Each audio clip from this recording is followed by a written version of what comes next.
Hello, welcome back to the bottom. My name is Beast, and today we're back with Grisaia. No alcohol today, and we are not going to start immediately because it has been an entire year since Scott's unfortunate passing, so I feel like we should probably talk about that, acknowledge it. Moment of silence. I'm back. We started the recording. Hello again. We're currently in a moment of silence with Scott. Sorry.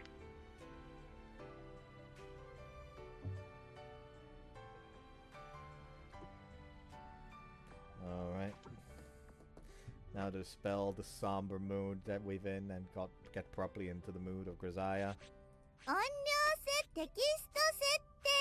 Yeah,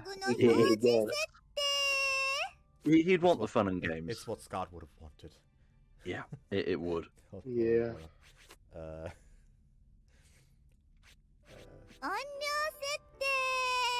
It's what Scott would have wanted.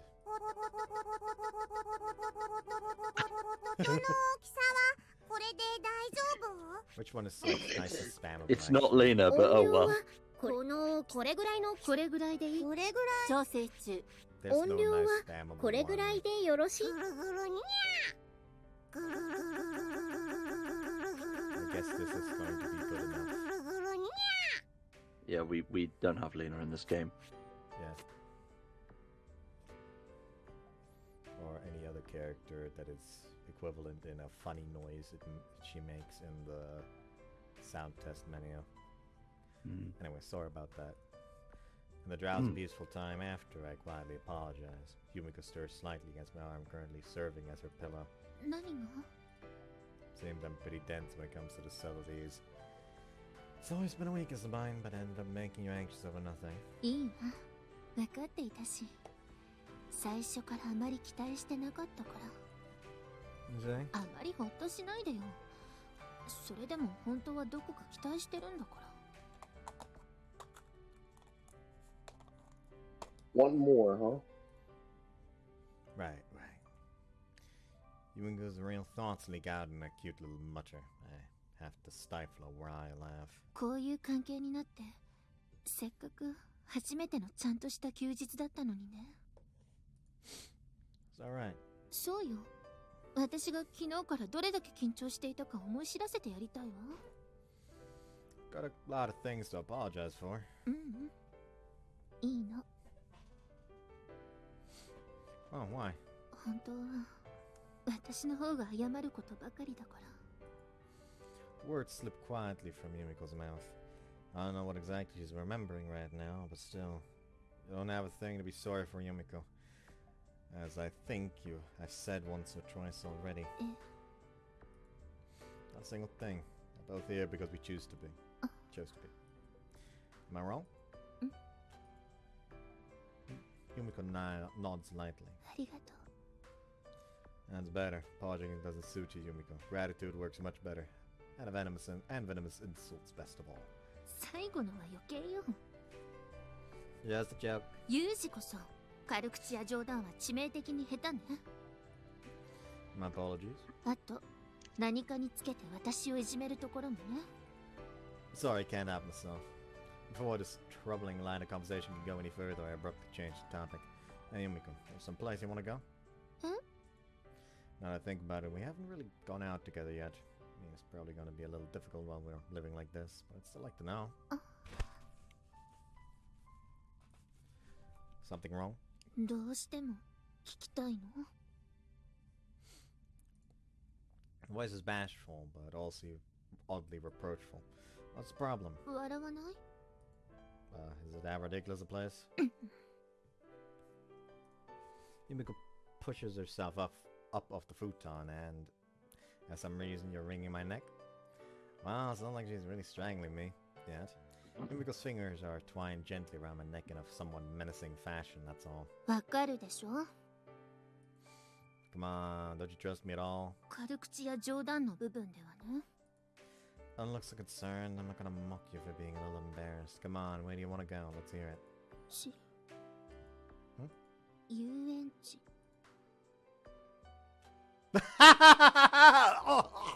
殺してやる。 Even in the dark room, I can clearly see Yumiko's face go bright red. Her eyebrows arch violently as her eyes fill with tears. Also, she's strangling me. On the whole, I'm getting the impression she might be slightly upset. Ouch. Come on, the idea of you in an amusement park is just... Ow! 自分でも分かってるわよ。痛いって。家族の愛に飢えている女がかわいそうアピールしてるようにしか聞こえないって。でもしょうがないじゃない。行きたいんだもの。行ったことないんだもの。行ったことないんだもの。 Yumiko. Recall the story she told me under the bridge that rainy summer evening. For years, she clung desperately to her quote-unquote family, only to be betrayed again and again. In the end, the girl gave up on all her hopes. She armed her body and mind with blades against a hostile world. But right now, Yumiko's found someone she can believe in, or at least she's trying very hard to convince herself that she has. And what she wants most from that person, from me, is exactly what her family couldn't give her. Laughing at that was a bit much even as a joke. Yeah, alright. Let's go to an amusement park. 本当に? Yeah, don't know when we'll be able to pull it off, but I'll make it happen. That's a problem as well. Hey, how about a little warning before jumping all over me? Yumiko throws herself against me like an excited child. ごめんなさい。首なんて締めて。 Not a problem. I had it down as Yumiko style cuddling. Hey, don't lick my neck. 舐めて直してあげようと思って。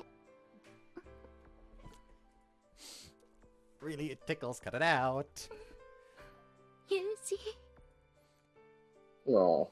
Two people that had always been alone slowly moved closer to each other, seeking out something they'd been missing. It was a very happy time. But even so, the stress of a life constantly one misstep from disaster would gradually take its toll. And Yumiko and I were too distracted by those intoxicating moments of happiness to notice it creeping up on us.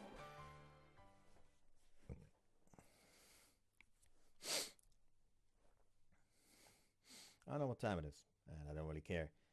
More accurately, I don't have the energy to care. I smash asphalt and cart off the rubble with some sort of convict. Like some sort of convict. I carry earth and sand around like a mindless machine. At the end of the day, I'm paid chicken feed. Even that became my since that became my daily routine, these moments of temporal disorientation have gotten pretty common. Never happened to me before. It was unusually a very precise schedule to follow at my old job, so I've always been alert to the passing of time. I was genuinely surprised to see that part of me change. Living in an unfamiliar world really is exhausting. Maybe it's because I was musing about these things. Damn, I forgot to buy ingredients for dinner.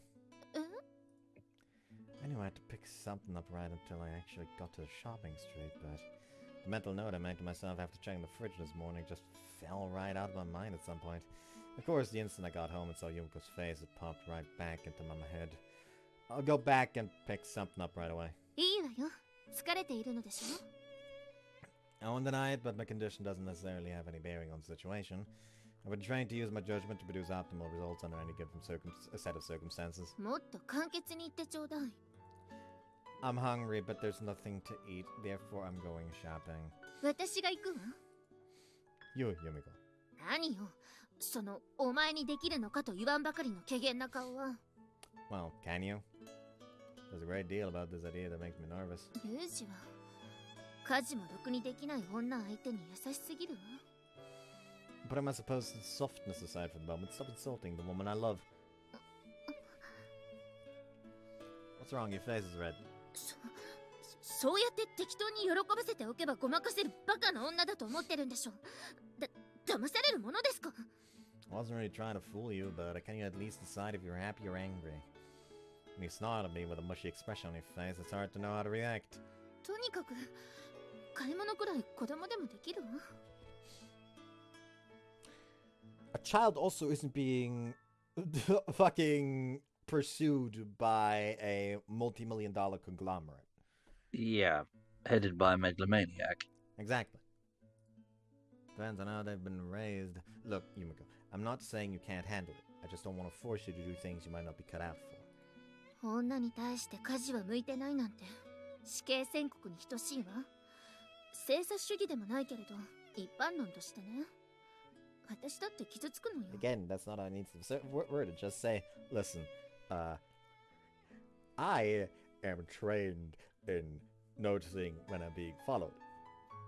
You are not. That's what I meant. I'm sure you could pick up housework if you put your mind to it. Just feels like you're rushing things. Like, why not get used to it little by little? 今の私では買い物一つできないと Not while being pursued! Interact with strangers is exactly a strong suit. Remember the time you stood frozen for 30 minutes trying to pick out a singular crab?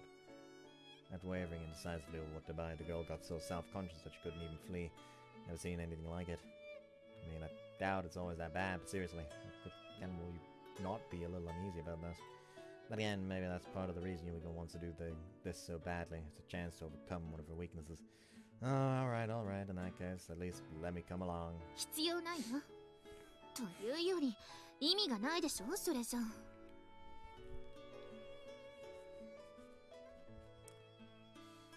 Yeah, but, 疲れているのでしょ don't worry about it. It's not severe enough to be a problem. それは私が決めることだわ I think I'm gonna call the shots when it comes to my own body, at least. の What? Didn't catch that. 私がユージの心配をしてはいけないの Yumiko looks up at me with a suddenly sulky expression. A stab of guilt runs through me. If the girl is doing this deliberately, she's a frighteningly good manipulator. But of course, I'm perfectly aware Yumiko's not capable of such skillful self-control. どうなのダメ私重いかしら No, I'm happy that you're worried about me. 私を信頼してくれないの There's no one alive I trust as much as you, Yumiko. It's true. あの世にはいるのね Why? This is so petulant. This has the same energy as you are the most jealous woman I know. You know other women? Like, exact same energy! Yeah. Wait until she finds out that he has a mom. Vic, About that. playing Dota 2 apparently. That's Okay, I strange. think you're property. officially going overboard on the jealousy. And I'm definitely enjoying it too much. たかだか買い物じゃない Well, yes, but, what's wrong? 私ユージの負担になりたくないのよ For a moment I'm at a loss for words, but has that been on your mind? So disappointed, but I've never thought of you as a burden, not even once. 言い聞かせてるように聞こえるわ Stop putting the worst possible spin on everything. It's not a lie. That said, I can see where you're coming from. I messed up on this one. 何が I was being overprotective. Understandable that you misunderstood and was clearly my mistake. 分かったわそういうことにしておく Thanks, Yumiko. You're all heart. ユージほどじゃないわよ Seems we're finally back to the somewhat prickly status quo. I'll be honest with you. Right now, I'm pretty damn exhausted, both physically and mentally. Once I sit down, I don't think I'm gonna get back up again for a while. そんなに I can handle the cooking, but just thinking about walking around is depressing. Could I ask for your help, Yumiko? 待って今紙とペンを用意するから Yeah, I appreciate it. As she hunts noisily for a notepad, Yumiko's eyes seem noticeably brighter than before. I laugh wryly to myself, too quiet for her to hear. I know I'm being a little indulgent, but I'm not Yumiko's guardian, and she's not my ward. We're partners. I want to respect her opinion and work through our disagreements as equals. Of course, as long as we're fugitives, that pretty ideal won't always be possible. There are gonna be times when she'll have to do what I say. I'm just more experienced and knowledgeable when it comes to self-preservation. But as for today, I just walked through the shopping district and performed my normal observations. Tired as I may be, I'm confident I would have noticed anything strange. More than that, there's a purely selfish reason I want to let her go. Feels nice relying on Yumiko and being relied on in return. Simple as that. じゃあ行ってくる Alright. あ What's wrong? Where'd you leaving? 行ってらっしゃいのんなんでもない Oh, I got it. As Yumiko tries to slide past me, I seize her arm gently and then pull her into an embrace. いやそんなつもりじゃ Before she can object, I push my mouth against hers. And after a good long while, I finally pull back. Was I wrong? 違う違わない Yumiko reflexively starts to deny it, but tapers off cutely into the truth. 言ってってきます。 Why so meek all of a sudden? なってなんかないわ。 I'll be waiting. Want you back out there, alright? 分かってる。 After seeing Yumiko off, I sit down heavily on the spot. The overworked muscles in my back ache dully. My neck, shoulders, arms, and legs are as heavy as lead. I exhale deeply, pushing all the air out of my lungs. It's been a while since I quit my initial public works construction job. Couldn't help getting too familiar with the place. Ended up standing out more than I wanted to. Since then, I've been regularly changing employers, deliberately going for more short-term work. Downside is that I can't get used to any one job. The exhaustion's been building up quietly for a while now. My body will probably adapt to this lifestyle eventually, but it's definitely going to take some time. Well, I guess I just have to keep at it. Even resisting gravity seems like a complete nuisance right now. I let myself collapse on the floor. Once Yumiko gets back, it'll be time to make dinner. Till then, I might as well relax a little. Flop over onto my side to get comfortable, and then push myself back up off the ground. Come on, Yumiko. My eyes focus on a small object lying on top of our low dining table. How are you planning to pay without your purse? 不覚だったわ。 You're still beating yourself up over that? 結局、二度手間をかけさせてしまって。 There's no point dwelling on this. Let's put it behind us. うん。 Yumiko's been like this ever since I delivered the purse she forgot earlier. Well, I understand that's because she feels genuinely guilty, but still. 少しでもユージの負担を減らしてあげればと思ったのに。 Like I said, you're not a burden on me. And it made me happy that you tried to help. でも、 I know you were concerned about me, Yumiko. That's what counts. ユージ。 Let's sleep. Got work tomorrow and all, you know. ええ。 After Yumiko nods an agreement to slide into my bedding. It annoys me that I can't find anything better to say. A few clever words could probably cheer Yumiko up. Maybe even get her laughing about this. I'm doing the best I can, but my own clumsiness makes me wince. Boris, Ireland. What? That's a new one.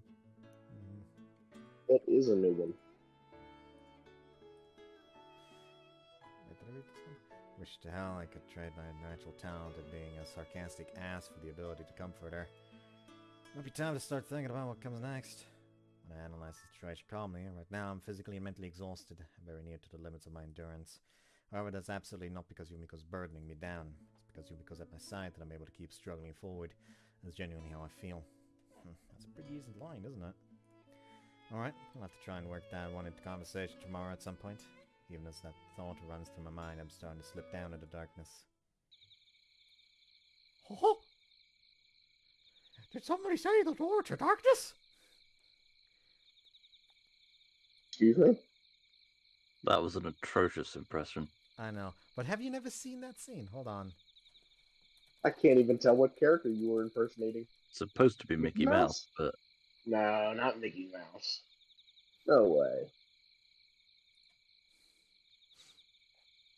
Say, fellas, did somebody mention the door to darkness? I can't do that voice. Just a fucking sudden black hooded Mickey Mouse. Gotta love Kingdom Hearts. そうだわ。なら、せめてマッサージでもしてあげる。ユージ？そう。もう寝たの？よっぽど疲れていたのね。私がもっとユージの力になれれば。ねえ、ユージ。言ってはダメよね。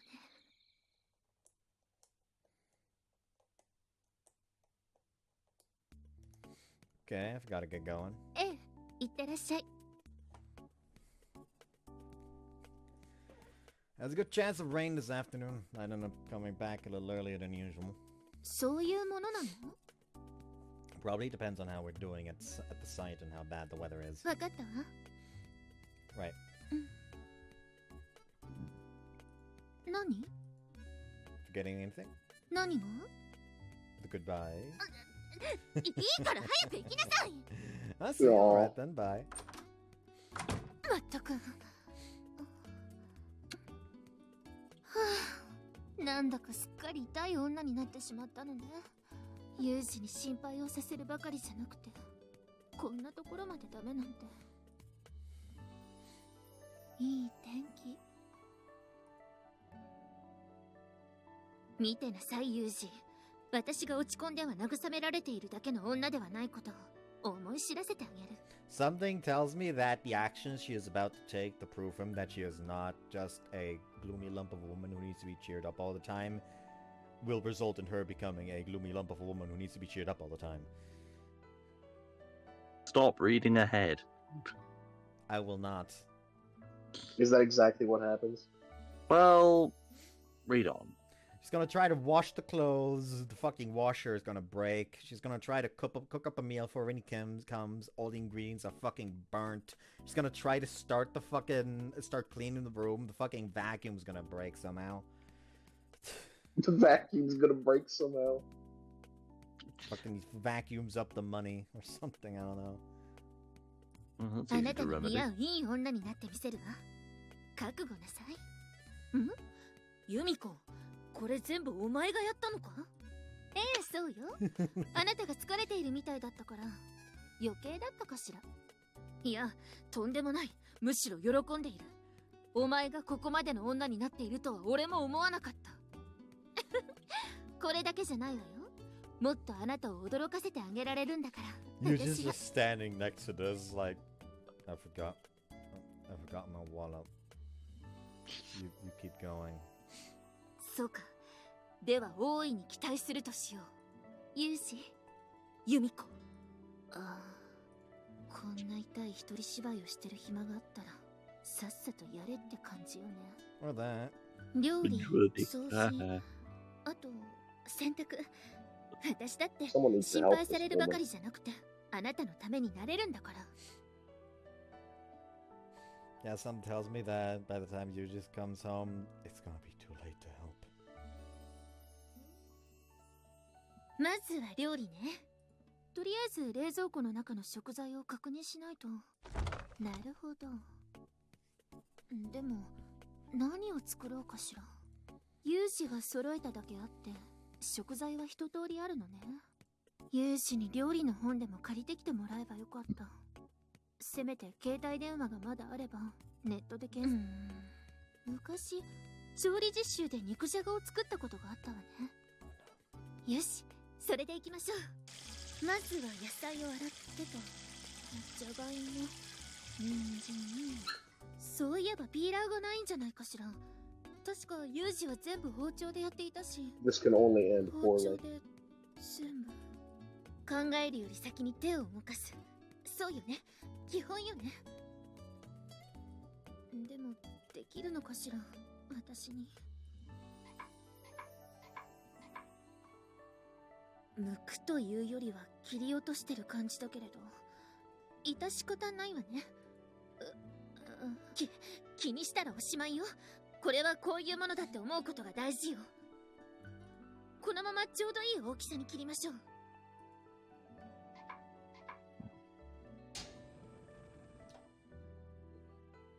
醤油とみりん、それに落とし蓋をして。だいたいこんな感じだったわよね。美味しくできてるといいんだけど。待っている間にまだ何かできるわね。掃除機を四隅に残さないように。コードが短いのはなんとかならないものかしら。あら、洗濯が終わったようね。説明も読んだし、ちゃんと洗濯できてると思うけど、忘れないうちに干すとしましょうか。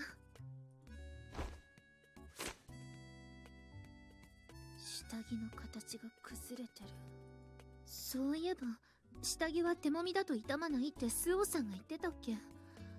もう少し真面目に耳を傾けておくんだったわ。ズボンはつってと。あ、ユージのシャツほつれちゃってる。私の洗濯の仕方がいけなかったのかしら。Well, you put the bra in with the wash. The wiring's gotta do something. Yeah. Mind you, it has to be said he has やって been みましょう。 at work outdoors. Yeah, that too.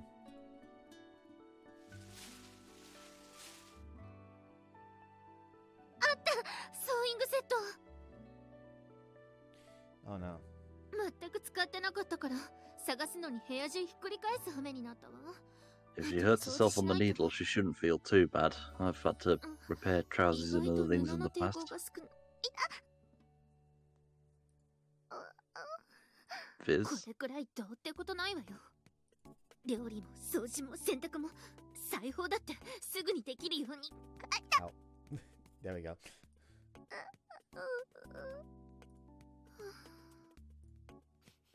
何？なんか変な匂いがする The ような。 cooking.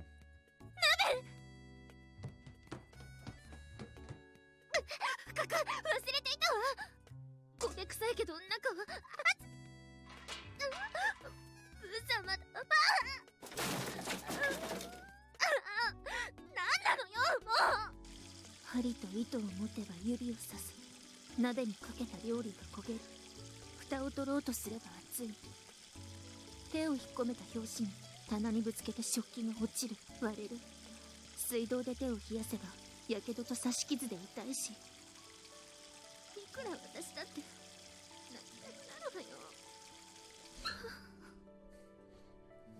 This is why you want to start, when you want to start to learn something, just learn with someone else. Like, you did not need to start doing all this shit. It could just start as tonight when Yuji comes home and is starting to cook, just ask him if you could just help. So in the hope of eventually being the one that can at least do the cooking.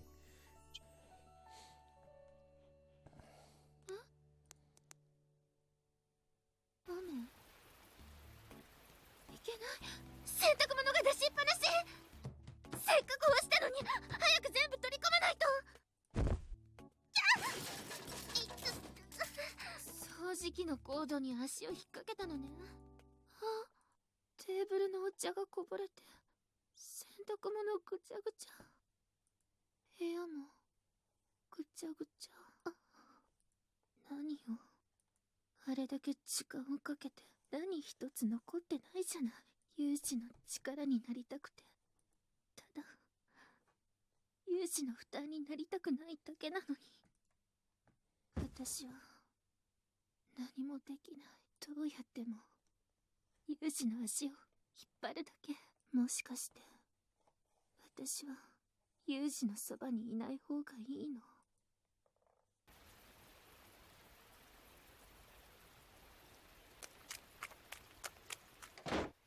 Yumiko!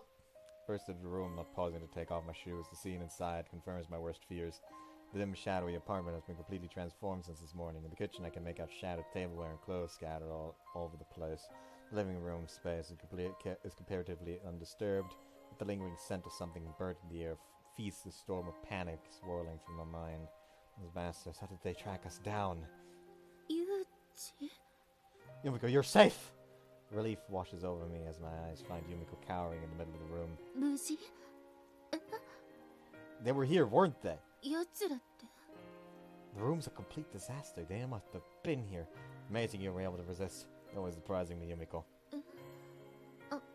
ユージ、濡れてる? Yeah, it's pouring out there. I did have an umbrella, but I dropped it when I saw the light wasn't on in here. Not like you'd be going out in this weather. I knew something had to be wrong. Still, those people should have been able to carry you off if they wanted to. They deliberately let you walk. What's their game here? 違うの? Wrong? About what? これはそういうんじゃなくて Huh? 家事をしてたの。 Housework. そう。 Housework. Turn around and take in the scene once more.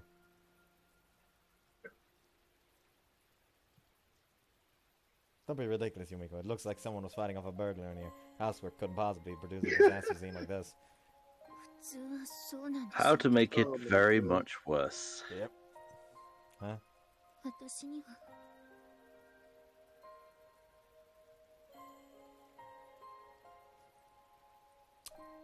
It's more than a little hard to believe, but from the miserable look on Yumiko's face, it's clear enough that she's telling the truth. It's also clear just how hurt she is. The way I jumped to conclusions certainly didn't help at all. I quietly cursed myself for making a bad situation worse. I see. Okay. In that case, let's start by cleaning up the room. いいわ。私がしたことなんだし、ユージも疲れているでしょ。 I'm not the only one. I came running in here wearing my wet shoes. See? Just look at those footprints. それも私がやるから。 I won't take as long if we work together. それはそうかもしれないけど。 More importantly, Yumiko, I want to help you. Whenever and however I can. Alright? His last argument seems to finally do the trick. Yumiko makes no further attempt to object. Okay then, let's get this cleaned up right away. ごめんなさい。 Hmm? Got a broken glass here. That's dangerous. それは私が片付けるわ。 That's fine. Ow! ユージ Cut the tip of my finger against the shard of glass like a complete idiot. I'm physically worn out, so my fingers were trembling a bit, and I was moving a little quickly to keep Yumiko from touching it. Still a pretty pathetic slip by any standards. Don't worry, it's fine. Got clumsy and scratched myself. Nothing serious. ユージ怪我 Nah, it's not really that big a deal. 私のせいで。 Are you listening to me? Oh. Without a word, she buries her face against my chest. The sound of the rain outside our dark little room seems to grow louder. It feels as if the relentless drumming isn't just filling my ears, but also clouding my vision. Like that day when she cowered at the thunder, Yumiko clings to me firmly, her body still and rigid as a stone. What's wrong? Bring back a bad memory or something? Here we go. I can hear a faint sound, almost like stifled sobbing, but I don't think Yumiko would get so upset over something like this minor. Well, no, maybe I just don't want to believe it. I wrap an arm around her shoulders and wait quietly for the storm to pass. Alright, let's see. いただきます。 Yumiko sits across the dinner table, her shoulders still slumped miserably. Her long hair falls like a shadow across her downcast face. Come on, it's not anything worth brooding over like this. Okay, I'll leave it alone. So just eat your dinner. It's okay. ごめんなさ For what? い。いろいろと。 Well, you don't have to be. I'm feeling more grateful than anything else. え Maybe happy. You tried to do today. The results don't change that. Also, you're pretty convinced you failed, but this meat stew is seriously good. Hell of a lot better than the dull stuff I'm always making. Even that alone, you could call this a success. それだけって結構あると思うけど。 That's just how it goes with housework sometimes. No need to let it get to you. I'm well aware that I'm not even being particularly coherent right now. Even so, I care a hell of a lot more about Yumiko than a few broken plates. It's just the whole reason I'm here. The whole reason I was able to break away from a meaningless, empty life as someone else's dog. All of a sudden, the words I decided to say last night popped back into my head. Yumiko, you said you don't want to be a burden on me, right? Not to repeat myself, but you've got it all back. It's only because you're with me that I can keep going. Thank you. まだ責めてくれた方が楽だったかもしれない。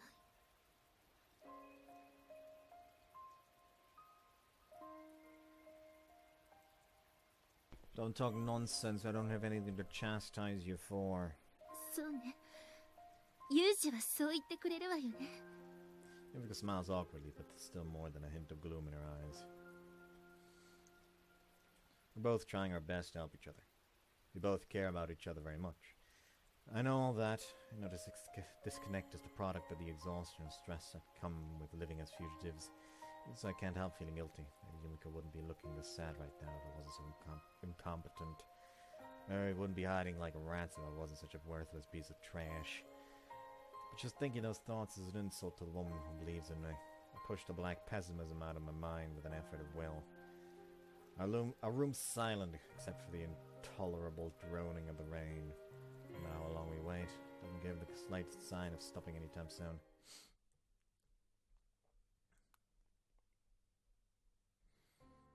Alright then, I'm gonna get going.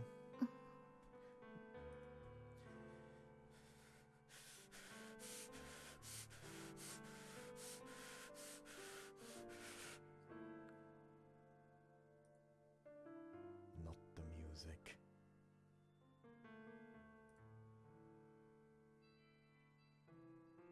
You're still thinking of those woods, aren't you? Yeah, yeah. We may be Trees. free. We may be free in the game, but my mind sure isn't. ごめんなさい。いってらっしゃい、ユージ。 Yumiko leans in close and our lips slightly touch. Pretty plain compared to the passionate kisses we were exchanging here only a week ago. We'll come back early today, alright? うん。 3 days have passed since that commotion. Unfortunately, Yumiko still hasn't cheered up whatsoever. Lingering regret over her blunders is only a small part of it, I think. It seems more like a deep reservoir of self-doubt that's been gathering inside her for months is slowly overflowing out onto the surface. Told her to worry about it, but no matter how many times I denied, Yumiko seems firmly attached to the conclusion that her uselessness is dragging me down. The situation is probably not going to improve until the girl realizes that's not true. I want to convince her somehow. I can't seem to find the right words. Right now, all I can manage is to act like everything's normal in the hope she'll forget about this a little sooner. A real relationship can be one hell of a difficult balancing act. Even more than the physical fatigue that knowledge weighs down on my shoulders.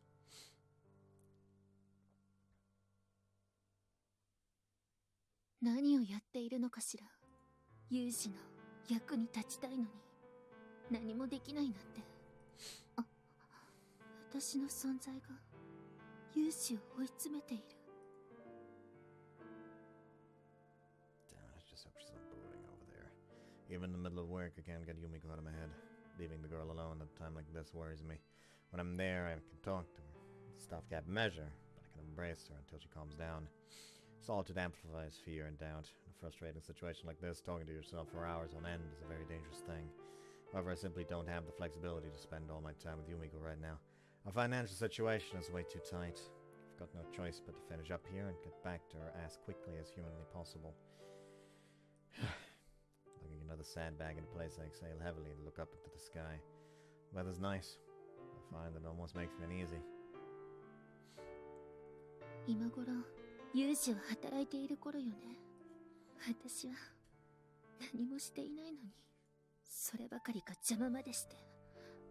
本当に愚かよ。本当に。そうよね。私さえいなければユージはこんなことには。どこにも見当たらないわ。ほとんどが携帯に切り替わったからかしら。コンビニの前にも見当たらない。早く見つけないと。あった。 Fucking payphone. よし、今日はもう上がりでいいぞ。 Right. Work progressed a little more quickly than expected. A little past 2 in the afternoon, I get approval to head home. Unfortunately, today's site was pretty far from the apartment. I have to get back as quick as possible for Yumiko's sake. 明日から忙しくなりそうだから、よく休んどけよ。 Yes, sir. I'm already changing out of my sweaty work clothes as my boss says goodbye. That's right, tomorrow's gonna come. A new dividing line between the past and the future. No matter how many painful, ugly wounds you've suffered, there's always a possibility of healing as long as you keep walking forward. That's the one thing I have to make Yumiko understand. Struggle all you want, look for your answers. Just don't throw away your own tomorrow. そうよ。ちゃんとお願いさかってくれるわよね。あの人だって私が必要なだけなんだから。私が帰る代わりにユージは罪に問わないでって、そうお願いすれば。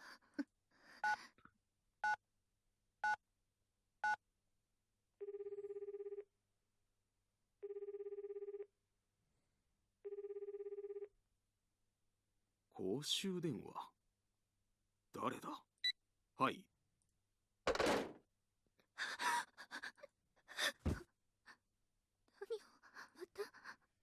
ユージを裏切ってしまうところだった。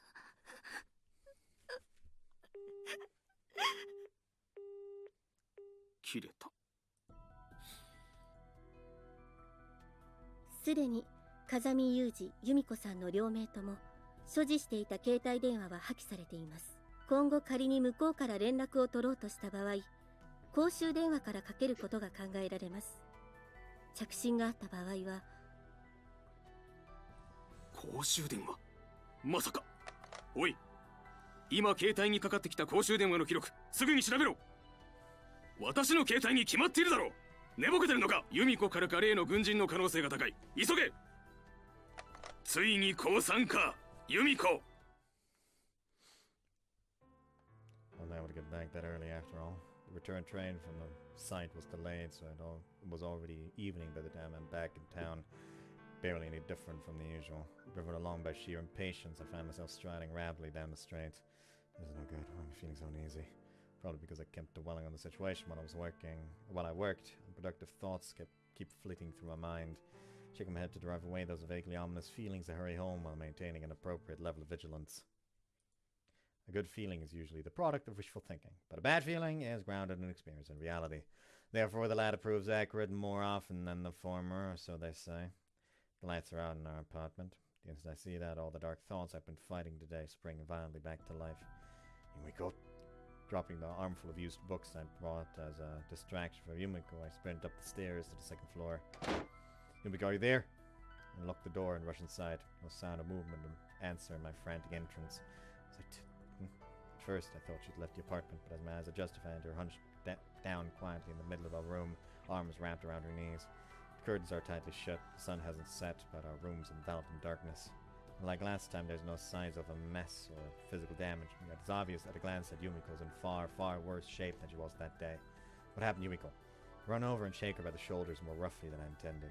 As my hands move, Yumiko's head rocks loosely back and forth like that of a broken doll. With a terribly glacial movement of her neck, she lifts her face to look at me. 私、何の役にも、本当に何も。Yumiko. First thing out of her mouth wasn't my name, or even the words of apology I hate so much. They were empty bitter words filled with profound self-loathing. Something happened, right? All I can say for sure is that something's very wrong, very seriously wrong. One misstep here and everything might fall apart. Yumiko, tell me what's wrong, please. At the very least, I need you to tell me what happened. Can't do a thing until I know what we're up against. Yumiko opens her mouth slightly, closes, then repeats the process. Finally, a frail whisper far removed from her normally forceful voice, she speaks up. Calm. One on a payphone. We destroyed Yumiko's cell phone immediately after beginning our life on the run. Yumiko slowly nods her head, then continues audibly fighting back tears. 許しだけでも許してもらおうってあの人に Him. Your father. 私があなたをユージをこうさせてしまったからだから私があの家に戻ることでユージを助けてもらえないかってお願いしようってでもかけようとしてやめたの結局話をしてなくてそれで I wrap my arms around Yumiko and interrupt her words, crushing her against me in a powerful hug. I pet her hair and stroke the small of her back. Sorry, all I seem to do is make you worry. The girl was so desperately concerned about me that she nearly threw her own freedom away. I was naive to think I understood. Stupid think she would just put it behind her. For a moment I'm immersed in something very much like despair. How well can the likes of me possibly answer such intense feelings? After gently stroking Yumiko's back one last time, I pull her away, determined to at least try. We're leaving. It's better to assume they've already located us. As soon as you place that call, they have a traceable record. There aren't many people who bother to use a payphone these days. It's gonna raise suspicions. 私そんな Yeah, I'm sure you had no idea. Can't do anything about it now. Put that out of your mind. Alright then. This isn't the time for me to catalogue my failings, or for Yumiko to regret her actions. After quickly gathering up a few basic personal belongings, I open the curtains. A crack appear outside. There doesn't seem to be anything suspicious going on yet. Take my cell phone from my pocket, open my map over the area around my apartment. All of our escape routes seem viable for the moment. I'm gonna catch a train at the Sejima station. Let's hurry. 大丈夫なの Yes. With a reassuring nod, I take her by the hand. Just as before, I lead our escape, putting Yumiko along behind me. The situation is clearly worse than it was back then. But today, Yumiko's grip seems a little firmer. As we run along the asphalt under the setting sun, I squeeze her hand in return, searching for the resolve I'll need to keep her safe. くそ、遅かったか。急に出て行った感じだな。荷物がまだほとんど残っている。よし、すぐに社長に連絡しろ。俺は手がかりになりそうなものがないかどうか確認する。わかった。はい。今現地に到着しました。申し訳ありません。確かにここにいたようですが、つい先ほどまでいた形跡が見られます。すぐに追います。わかった。すぐに追え。逃がすな。逃がさんぞ、ユミコ。私の言うことを聞け。そして思い通りに動くんだ。West Tsutomu Railroad Sejima Station, we board a train on a line that winds its way through the mountains. I sit quietly next to Yumiko, my arms wrapped around her shoulder. She doesn't try to strike up a conversation either. It's still a little early for the office workers to be coming home, so the train's mostly empty. There's no real need for us to be silent. Still neither of us exactly feel like having a casual chat. Watch Yumiko's face on the side. Her expression is haggard. She stared quietly down at the floor beneath her feet. There's no light in her eyes. Some words would bring this girl real comfort. I was searching in vain for what feels like a very long time now. Too clumsy to craft skillful white lies, I couldn't even give her temporary relief. I just waited for things to mellow with the passaging of time. There didn't seem to be any other choice. That was wishful thinking. It's practically impossible. Something like this could have happened at any moment. We just passively waited for the infinite flow of time to solve all our problems for us. Pathetic as it is to admit, maybe I was just tired. This lifestyle took its toll on me as well. I would have chosen such an idiotic policy otherwise. I've got to tell her somehow. There's something I want Yumiko to know. I could just come out and say it right now. There's no way she'd accept it at face value. In fact, she'd probably interpret it as kind but insincere lip service. And will end up pushing her even further into her shell. Any attempt at cheering the girl up right now will probably just have the opposite effect. With a loud thunk and a squeal from the brakes, our train shakes heavily and comes to a halt. 西所山、西所山です。西川山岳線はお乗り換えです。 A bored-sounding conductor informs us we've arrived at the station. The Nishikawa mountain line, as the name might suggest, leads up into the mountains themselves. It heads even further into the backwood than our current destination. As I glance out from the mostly empty carriage, a sign on the station platform catches my eye. Halfway up the mountain line, the West Tsutomu Railway built a baseball stadium as something as a tourist attraction. The sign is covered with a large poster advertising the team's upcoming schedule. But my gaze comes to a halt just below it. Underneath that flashy logo with the name of their baseball field spelled out in English, there's another sign I hadn't noticed at first.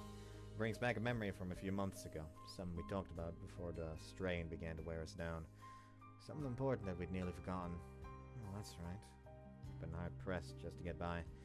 Maybe it's only natural that this slipped out of my mind, but it's something Yumiko needs. Something she's needed for a long time. Yumiko, you awake? Putting Yumiko's head towards my shoulder, I lightly shake her body. もちろん。 Time to transfer. 乗り換え？ここで？ Yep, I'll hurry or the train's gonna leave. わかったわ。 Step out onto the platform, then make our way towards the largely deserted branch line. The wind's still a little cold despite the season blows vigorously through the exposed station. ユージ、このまま先へ行くのではなかったの？どうしてこっちに？ Got some. I'm gonna go take care of that. 家へ戻るの？ No, that's not it. I glance back at Yumiko. Just as before, her expression was full of profound fatigue and sorrow. Forcing my dull face into the most reassuring smile I can manage, I speak. This way, Yumiko. Pulling her along by the hand, I stride towards the mountain line platform. The wind gusts against our back, as if to push us along.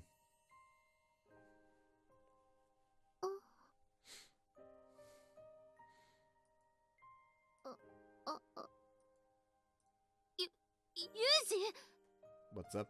こなんで、どうして？ The train took us 3 stops up into the mountains before reaching its final stop. As soon as we disembarked, Yumiko's expression transformed into one of pure bewilderment. With one step past the ticket gate, a sea of vivid electric decorations opens up theatrically before our eyes. Now, we will know if the dad is an actual asshole or if he's changed his mind by the fact if he knows to have them check the fucking amusement park. Because if he's an asshole, he'll have completely forgotten her saying that she really wants to go to an amusement park at some point. If he isn't an asshole, he's going to know, wait, there's an amusement park there, search there immediately. I mean, either way, he's a bit of an ass, but like... Yeah.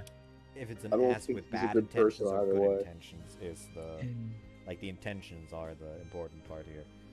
Yeah. Yeah, Like, he really asshole is either way. another version of George Hudson. Just going to tell you that now. It's an amusement park if you hadn't figured that out for yourself. わかってるわよ。なんでこんないきなり。 It's polar opposite of the colorless fugitive life we've been trapped in for so long. Must feel like I've carried her into a dream. It'd be strange if she wasn't taken aback. That's exactly it. Our series will never suspect the two of us might be playing around here like we don't have a care in the world. でもだからってそんな Bringing my mouth close to Yumiko's ear, I speak in an artificially stirring tone of voice. Listen, Yumiko, this is a crucial part of our escape strategy. Forget the questions. For now, I need you to act like you're having fun. そうなの Yeah, might as well invite suspicions unless we're sincerely enjoying ourselves. Make it look convincing, alright. わかった As Yumiko nods a little dubiously, I slap her gently on the shoulder and shift to a louder, cheerful voice. At least it's the shoulder, not the ace. I'm sorry for the roller coaster, am I right? 嘘いきなりそんな強敵から Powerful enemy, she says. I don't think users on Far Rides really have power levels, but apparently Yumiko's worked out a firm internal ranking. そういうのって普通もっとこなれてきたから乗るものじゃなくてまずは緩いものから始めていくんじゃ It's all good. If we start off with a real thrill, everything after will seem easier by comparison, right? でも No, but come on, let's go. Finally seizing Yumiko's hand, I drag her over to the roller coaster line by force. In an almost empty amusement park, soon to be closed for the night, the sound of our rapid footsteps echoed through the air. さあ今度はあれに乗るわよ Maybe we should at least catch her breath first. Understandably enough, Yumiko had been hesitant at first, but after 2 or 3 rides, that faded away completely.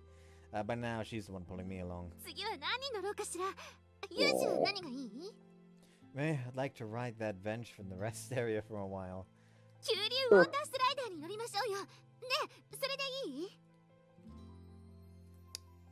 People have often told me my listening skills need work, but it seems I'm not the only one. いいから行きましょう Hey, don't yak me around like that. Smiling wryly, I let Yumiko pull me back into a run. ユージはカートの運転は得意 Never been in one before, but well, I imagine it won't be a problem. Not quite the same thing, but I've got experience driving up to 300 kilometers per hour. But it's probably best to keep that thought to myself. No point reminding the girl of the past. In any case, handling this sort of vehicle is actually something of a specialty of mine. Wanna have a go? あんまり女の子らしくないけど笑わない Little late to worry about that now, after the way you flipped out on that thrill ride. Ow! Yumiko pokes me sharply in the flank. 失礼ねそんなに嬉しそうにはしてないわよ多分 This coming from the girl who cackled with glee as the coaster went into a nearly straight vertical drop. I shudder to think what she'd be like at Dodgems. Oh lord. There would be whiplash. Well, whatever. Let's give it a shot. I'm looking forward to seeing her drive. 私ハンドルを持つと人が変わるのよ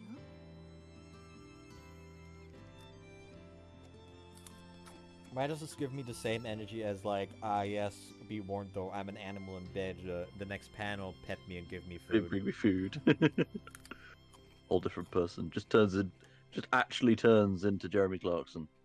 Just speed and power. There's actually one version of that I... Hold on. Oh no.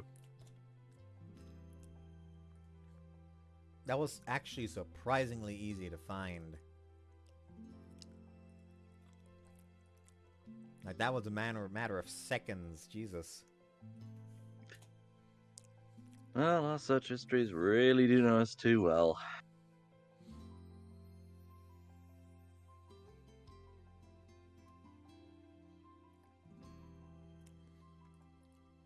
Like, it works so well with fucking Plutia as well, because, like... Normal Plutia is an actual fucking cinnamon bun. It's just that she goes fucking insane the moment she turns into Iris Heart.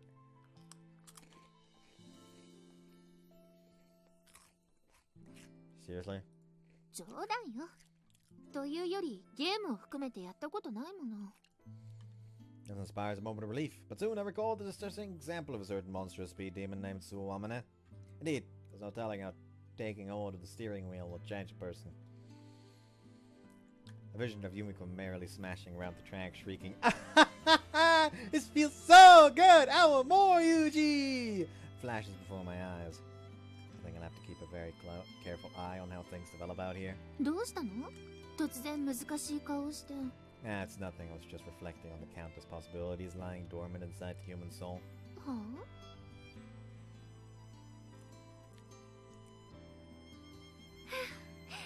もうあらかた乗り尽くしたわね。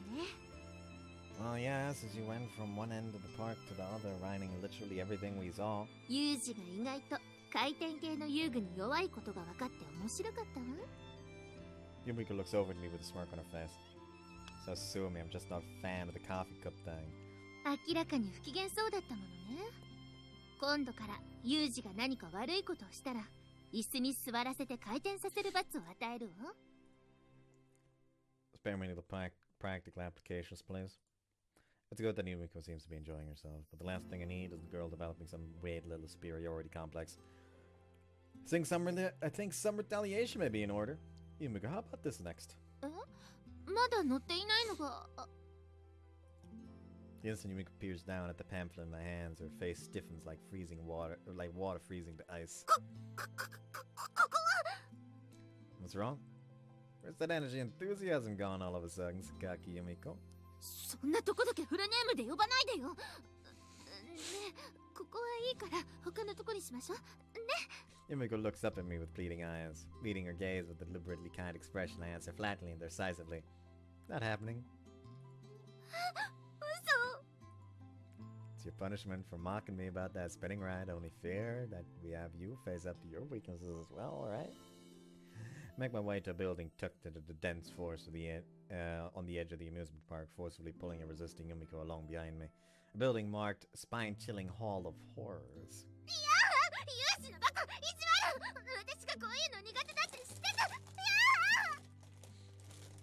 Lol. And thus, her senses were violated.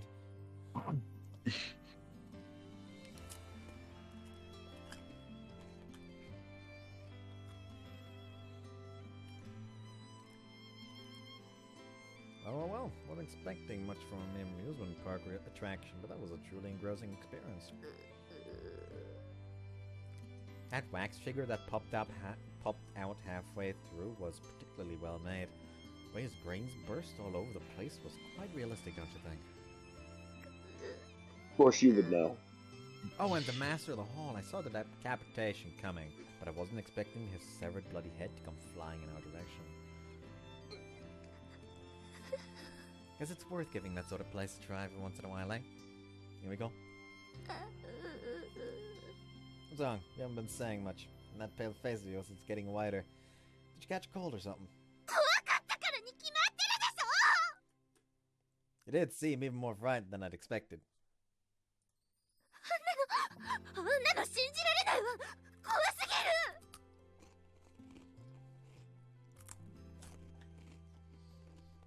Yumiko only shrieked and screamed like a normal girl for the first 5 minutes or so.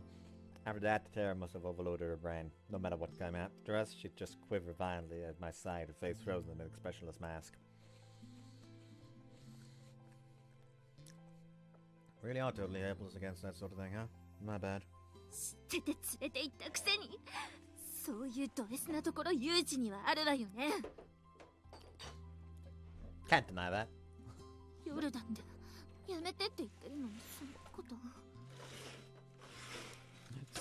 Some fucking park employees just off to the side fucking cleaning up some trash and he suddenly hears this like, what the fuck? Excuse me? Asks for a repeat. It's moments like this where we wish we had body cams.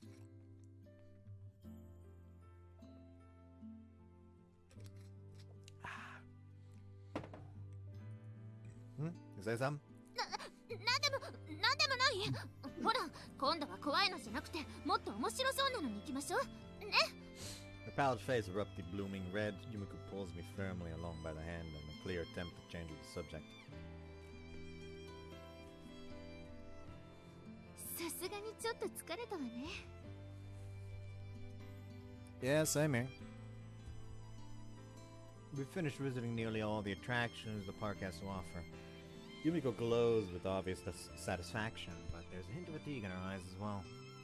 Of course, considering the long and stormy day we've just had, I suppose it's only natural for her to be a little worn out. Why don't we finish up by riding the Ferris wheel, or Yumiko? As I'm suggesting we conclude our visit with that venerable amusement park staple, I noticed that Yumiko's looking off in a completely different direction. Is there someone behind me? No, it doesn't seem to be it. She's been shooting glances over at one fixed point in particular. Subtly careful not to let Yumiko notice to follow the line of her gaze. Or does Yumiko seriously want to... What I find there surprising me. It's an abstraction, somewhat out of sync with Yumiko's image. Of course, an amusement park is the sort of place you'd expect to find Yumiko to begin with. But even in that context, this stands out as an S-rank mismatch. Hey, Yumiko. Nani, Yuji? Do you want to ride that thing? Merry-go-round, probably. I point in the direction Yumiko was just looking and gingerly asked the obvious question.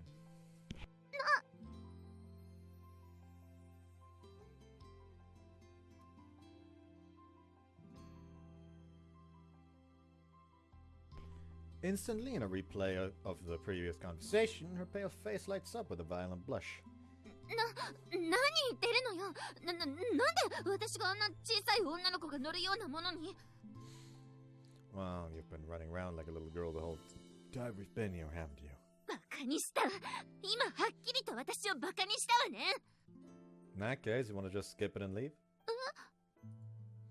Yes, that's decided then. You're so easy to understand. Getting up off the bench, I take Yumiko by the hand and pull her to her feet. Let's make that the grand finale then. だからユージ Yep, there we go, merry-go-round. It is a nice CG though. Yeah. Magic Like, roundabout. completely key out the merry-go-round and make it so it's only those two, and it does look like sex from behind. But Yeah. still. Like, just completely get rid of the horse, the pole she's holding on to, the horse Yeah, in the it back. is a very suggestive pose. Maybe replace the like the pole of the horse of the Ferris wheel with like of the merry-go-round with like a fucking actual like street light, and it looks even worse. You know, I'm wondering if they actually drew one in the development stages, but they never bothered to use it and decided to keep this. Entirely possible based on how this looks. Show me the goods, front wing. Where is it? That facial expression is when the wrong hole is penetrated. The surprise. Why?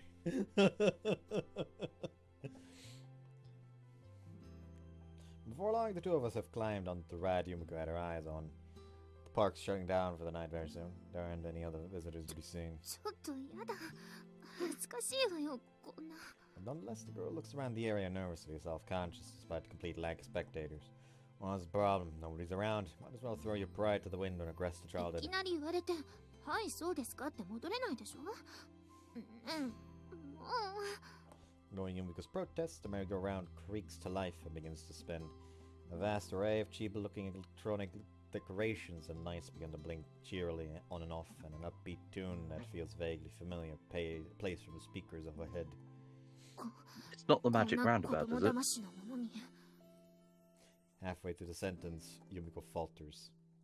The carousel horse slowly rises and falls underneath us. The scene before our eyes transforms again and again. A brilliant green and radiant fade into a night sky of impossible indigo blue, forming an artificial stage in the midst of the darkness. White lines above merging into one continuous line, illuminating the spectacle. As the soothing, strangely nostalgic sounds and lights wash over us, the tone of Yumiko's voice gradually begins to change. 子供騙しのものに。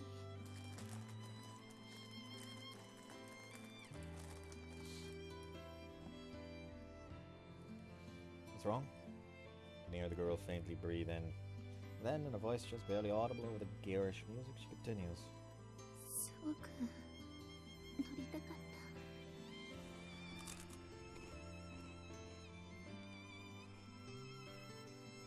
た。こうやって大好きな人とね。 Every time we move them down, the metal fixture supporting the horse creak audibly. With every clanking of petition, Yumiko's body shakes a little in my arms. Not just because the horse is worn out.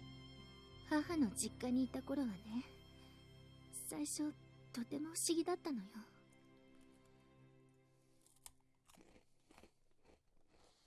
Yumiko shared her memories of those early days with me before. How at first she grew up assuming herself to be a normal child. How she slowly came to realize she was different. The beginning of her isolation. 休みの日になると、海の方にある遊園地や浜辺に、お父さんやお母さんと一緒にみんな出かけていく。Huh?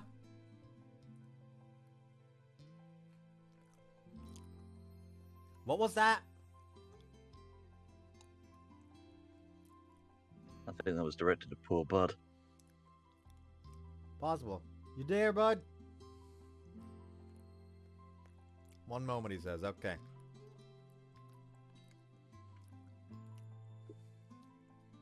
I'll just keep eating while we wait for that one moment.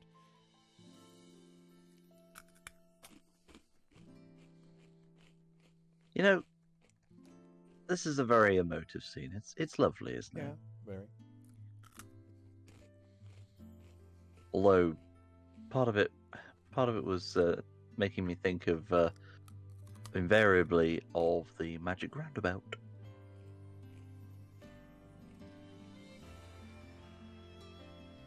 No idea what the Magic Roundabout is supposed to be. Right. Okay. It's a comedic. Originally children's show devised in French. Then somebody bought the rights for it in Britain, got rid of the French dubbing, and then added in slightly ridiculous English dub. It became a cult classic. I mean, death because it's French. Oh, there he goes. Nope. I'll probably pause the recording until he's back. We'll be back eventually. We're back, and I accidentally pressed and advanced one singular line because I tried to drag something from this window to the other screen, and missed the window by like a millimeter, causing me to accidentally advance the text. But she said this. 自分だけ一人で家の庭で土の上に絵を描いている。お母さんは病院にいる。お父さんは遠いところにいる。おじいちゃんもおばあちゃんも私がまるでいないかのように振る舞う。それでやっと気づいたの。The quivering of her body grows noticeably stronger against my hand. 私は生まれてきてはいけなかったんだって。誰とも一緒に行っちゃいけないんだって。 Yumiko's sentence shudders to a halt. Her shoulders heave with silent sobs. The girl's been making an effort not to cry in front of me, even when she was crushed by her own failures. She did her best, absolute best, not to break down. Even now she keeps her back turned, refusing to let me see the tears. How many times has Yumiko cried like this, her face hidden from the world? Abandoned, rejected, betrayed, hacking at her hair with a box cutter, hiding in her room. Out all the times it hurt the most, the girl's been on her own. だからこうやってユージと一緒に遊んだことが今日は本当に嬉しかったの。Yumiko. 嬉しかったの。本当に嬉しかったの。 Artificial stairs rotate before our eyes. The light emerges together into one long multicolored stripe, dancing up and down, left and right. Red and white, yellow and blue extend all around us, spinning in a time to the cheerful, simple music. ユージ、本当は作戦なんて嘘だったんでしょ。私のためを思ってここに連れてきてくれたんでしょ。 I never tell lies, don't you know that by now? ユージは優しいもの。私にいっぱいたくさん優しく嘘をついてきたもの。 Ridiculous slander. 本当は辛いのに何でもないってずっと言い続けて、私が気にするからってずっと隠してユウシにもっとわがままを言ってほしかった。でも言わせてあげられなかったのが本当に悲しかった。 Yumiko hesitates, choosing her next words carefully. I know what's coming next. It's nothing I want to hear. A phrase I've tried to make taboo. Must have been on the tip of her tongue so many times these last few months. The miserable apology that finally spills out of Yumiko's mouth is a quiet, frail thing, but it's still enough to pierce me to the あな core. たが抱えている辛さや悲しさをもっと一緒に分かち合いたかった。気遣われるだけじゃなくて気遣いたかった。でも何一つできなくてごめんね。私がいてごめんね。 Yumiko. Calling her by name, I struck her cheeks with one hand. Her cheek with one hand. As if her own pain wasn't enough, she wants to take on the darkness inside me. She's trying to load down her slender body with a weight it can't possibly bear. And this from a girl too weak even to support herself. I have something I wanted to say to you as well, Yumiko. Draw the arm I've wrapped around Yumiko closely. Pressing her body firmly to mine, I speak the words clearly into her ear. I'm really glad you were born. Thank you. I've never had anyone care about me this much. Everything I did before I met you felt hollow. I ended up alone. The master gone, I didn't know why I was even bothering to keep on breathing.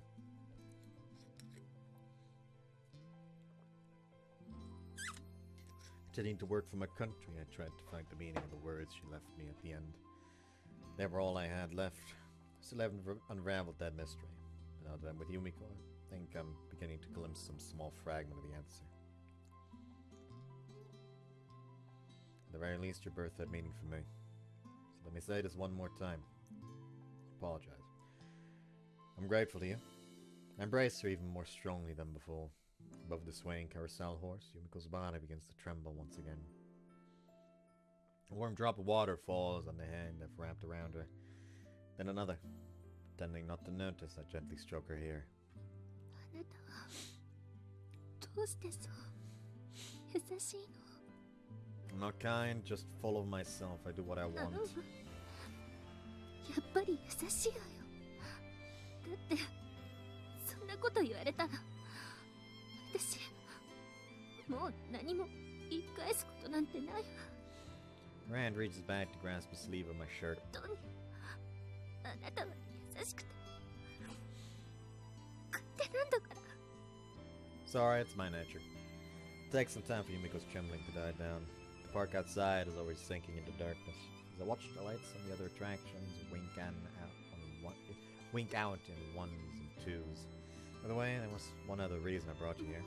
一つ Sounds like she's forgotten. Because I promised. 約束。 As my words jog her memory, Yumiko's voice takes on a note of surprise. You told me you wanted to visit one of these, remember? I know the time is a little crazy, but tears welling up in the corner of her eyes, she looks back at me and smiles. 嬉しい。覚えていてくれたのね。 Come on, no way I'd forget something like that. Music playing from the tiny, poorly maintained speakers above us is repeatedly interrupted by bursts of static. A jarring noise periodically cuts our conversation apart. The cheap dream world creaks and groans around us. It's not exactly the sort of illusion you can just lose yourself in. But none of that really matters. I found a woman who can love a piece of trash like me from the bottom of her heart. That's enough to make this place an impossible paradise. Eventually, the last attractions go dark and our little fantasy world fades away with the sigh of a motor. Sit on our horse with my arms around Yumiko, quietly speaking her name again and again, as if a reminder that she's here, that this is real. And in response, she whispers Yuji many, many times.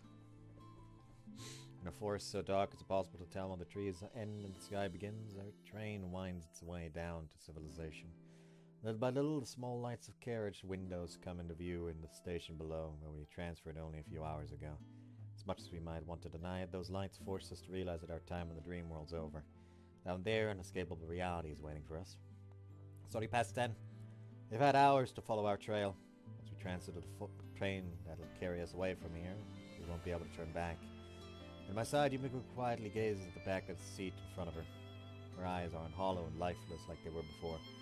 but from the tightly clenched fist resting on the seat by her thigh, I can see that she's still uneasy. I lower my hand from her shoulder to cover that small fist. With a gentle few strokes, she lets her hand fall open and turns it to squeeze mine in ど return. こへ向かうの？ Question is tinged with a little anxiety. We'll take a detour to the north, then head east. From there, we'll change to a different private railway and head further north. 北へ？ Yeah, there are some decently populated towns along the coastal railways where we shouldn't stand out too much. Hide people among people. Still following that basic principle, I've decided on a slightly more distant destination. However, unless the fundamental dynamics of the situation change, our fugitive lifestyle isn't going to end. From what JB told me, the East Beach group has some delicate circumstances at the moment. But if that changes, they might go public with the search. The police will get involved. Grisaia will move in earnest. Even the media will start working against us. At that point, there probably won't be any safe place left for us. We're still two isolated individuals struggling against a comparably stronger opponent. 逃げるしかないのね。 There's no doubt Yumiko feels the same apprehension. The tone of her voice is low, resigned. Gazing at the slightly downcast fence, I finally make up my mind to ask, "Actually, Yumiko, I have a question for you." She turns to look at me, staring straight into her eyes. I continue. "Do you want to confront your father? If you've got the will, I might have a way. From slowly making preparations ever since we ran away." 私が？ That's right. We can also run away if that's what you want. If we confront him and lose, we'll be torn apart. But there's risk either way. Yumiko listens to my words quietly and attentively. But as I continue, her gaze slips from mine and begins to fall downward. By the time I finish speaking, she's staring straight at her feet. 私には選べないわ。 After a brief pause, she answers in a voice bitter with self-derision. 私は何も想像できていないもの。アパートから逃げ出した時だって自分から電話をかけてしまった。 And once again, her voice begins to quaver as she struggles to hold down the 寮 tears. から連れ去られた私をユージが助けに来てくれた時、私はユージを信じようって思った。でも最後の最後のところであなたを信じることができなかった。そんな私にユージと共に何かできることなんてありえないわ。 Shake my head to deny her words. You're wrong, Yumiko. You've changed. There's no doubt about it. Yes, you tried to make that phone call, but you hung up before he answered, didn't you? それはそうだけど、でも結果としてその行為のせいであの人たちに見つかることになってしまって。 Hindsight is 2020. I'm talking about what you were thinking. 私 Yeah. Remember the day when Yumiko dismissed me. The day she tried to leave my life forever. Refusing to acknowledge her own will, unable to rely on me, she tried to disappear all on her own. That Yumiko would have made the phone call. She would have told her father everything, believing all the while she was doing me a favor. You pulled yourself back from the edge. You fought down the fear and held on to your own free will. And I'm gonna stay with you, no matter what kind of ending we've got waiting for us. Yumiko throws herself against my chest. Her body is slender and light as always, but today I can feel a strength in her that wasn't there before. Slowly, face buried against my chest, she gathers her breath. I just sit there, letting her respiration warm my skin, enjoying the affectionate movements of her fingers against my back. And finally, 答えが出たわ。 Yumiko pulls away and meets my gaze. That's a coincidence, same here. Simultaneously, our faces break into smiles. There's no hint of restraint or awkwardness. They're probably the most easy, natural smiles we've had on our faces in a long time. And again, in Yumiko's eyes, I see some like determination. Resignation might still be a part of it, but that strength I glimpsed in her is real. I absolutely believe that now. 一緒に言いましょうか。 Sounds good. Our eyes fixed on each other, we opened our mouths to speak. For a long time, our feelings for each other kept us at cross purposes. But now, finally, we're standing together, facing the same moment, seeing the same future, seeing the road we'll travel. Oh, bud. You can't do this to me. Don't worry, I'm still gonna go for the good ending. I just want to know what you think is gonna be the good ending. He's too delusional for confronting him to work, right?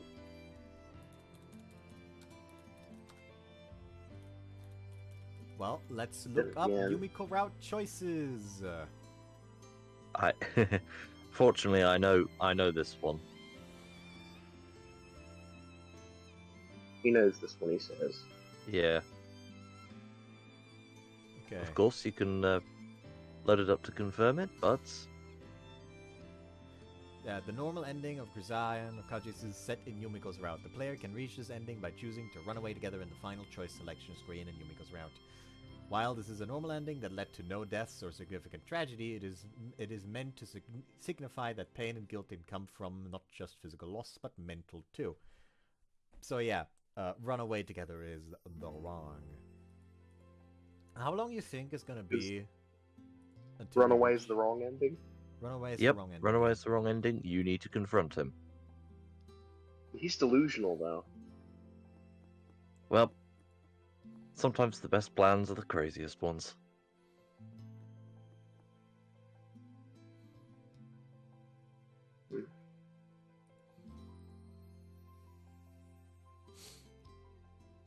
God, the order of these is fucking retarded on this website.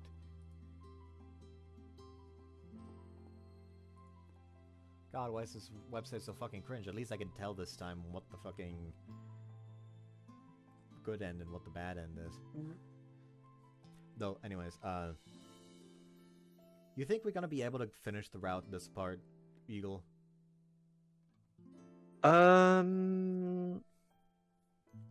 If we really push through it, we are might. an hour 20. We are an hour 20. An hour 20. A little over. I reckon we could. Alright, bet. Let's fucking save here so I can skip through the normal end. So I have the completed CG gallery. Even though that literally did nothing for Michiru's route, since there was no CG in there. Anyways, we are going to confront him together.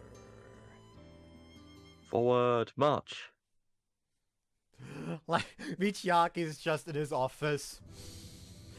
Any news on the search? Suddenly both of them just kick down the door, just point guns at him and start fucking unloading. Ah, that felt good. Like, just in fucking unison, just both of them just unload the whole clip inside him. Like in the end of Hitman Agent 47, in the second film. I haven't watched the film, actually. Yeah, there's two. One with the first one starring Timothy Oliphant, and the second starring Rupert Friend.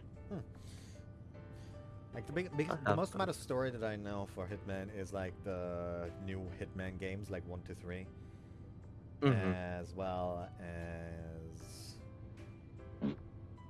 fucking Hitman. Was it Absolutions? I think where the first mission is literally just to kill the handler, and then you have to essentially look after a girl the entire time. That's an old game, isn't it? Yeah, it's one of the older ones, and it's the premise of the first Xbox 360 Hitman film. Yeah, I actually played that because my friend was gonna be busy for a week, and so he decided, hey, I'm gonna be busy. You want to just borrow my Xbox 360? Like the whole thing with all the games? So yeah, that man is trusting. I did take him up on it, and I proceeded to play the entirety of Hitman Absolutions. Not a singular assassination went correctly.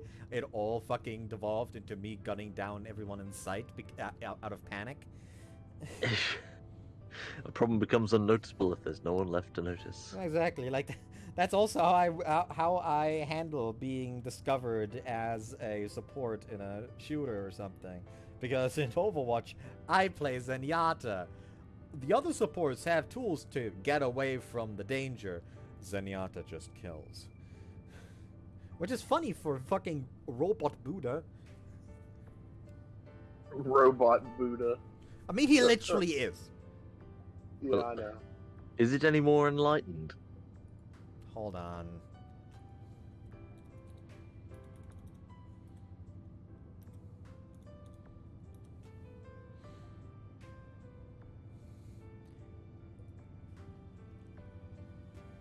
Robot Buddha. Yes, we know. It's more so for Eagle, this one.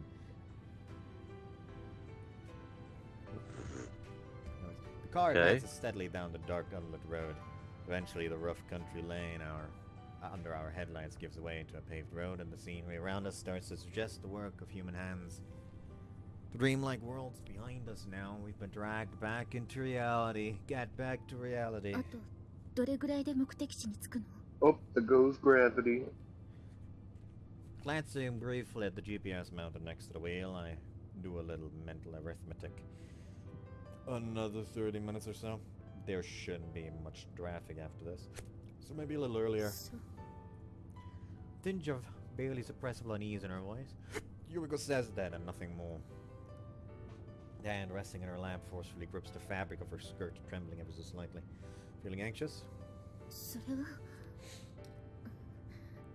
ユージがいるのは心強いけど相手が大きすぎるもの Yeah, all the money in the world can't protect against a bullet to the face. It can protect against a bullet to the heart, though. Hold on.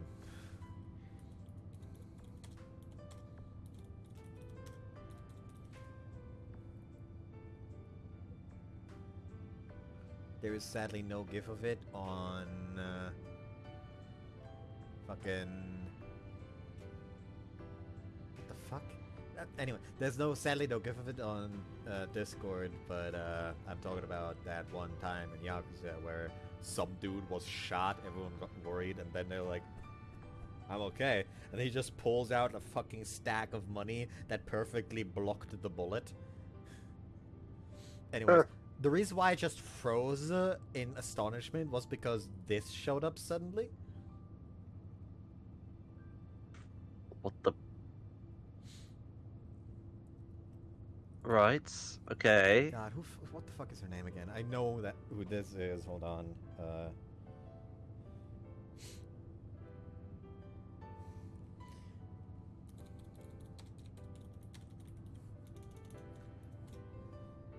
It's yeah, right. It's Jun Yorigami. Hold on. Is a pestilence god and one of the main antagonists and of antinomy of common flowers. Together with her older sister Shion, she robs innocent residents of Gensokyo of their wealth by bringing them financial ruin. As a pestilence god, June brings misfortune to others. She's capable of completely draining a person's financial assets. Those around her think that spending money will bring them happiness, and thus they use it up as if offering it of their own free will. An example of this ability can be seen in Curiosities of Lotus Asia, where she uses it on Sumireku Usami. No idea what that is right now. Anyways. But yeah, she literally just like... Her immaculate vibes makes people make terrible financial decisions. Which is funny because she herself makes terrible financial decisions. She constantly has a massive stream of income, but she constantly spends more.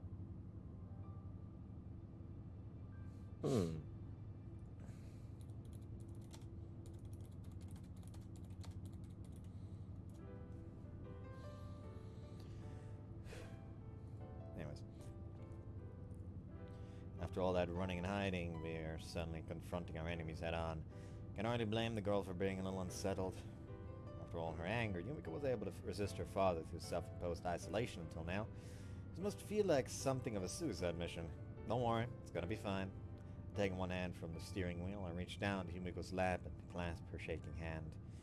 After a few strokes of my fingers against her white knuckles, that tense fist finally relaxed a little. でもユージは一体これからどうやって戦うつもりなの？ Gun!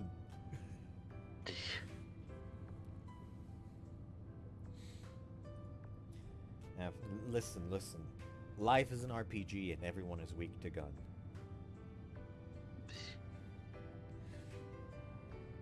For his neutral special, Joker uses a gun. After We're gonna kill you with the power of friendship and this gun I found. I don't know why that reminds me of, like, who are we fighting? Everyone that isn't a primary color. Fucking Power Rangers, man. Telling it like it is. Or like, what was the one fucking meme with the, hold on, Maybe that immediately finds it.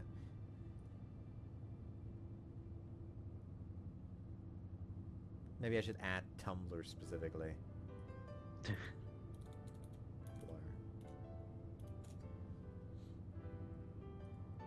There's the whoa. Who do we fight? Anyone anyone not wearing a primary color?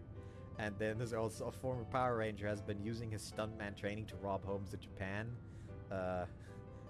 Couldn't sleep last night. I kept thinking about how the Green Ranger had a dagger that was a flute that sounded like a synthesizer that's trying to sound like a trumpet, and he blew into it with his helmet on. He's just different.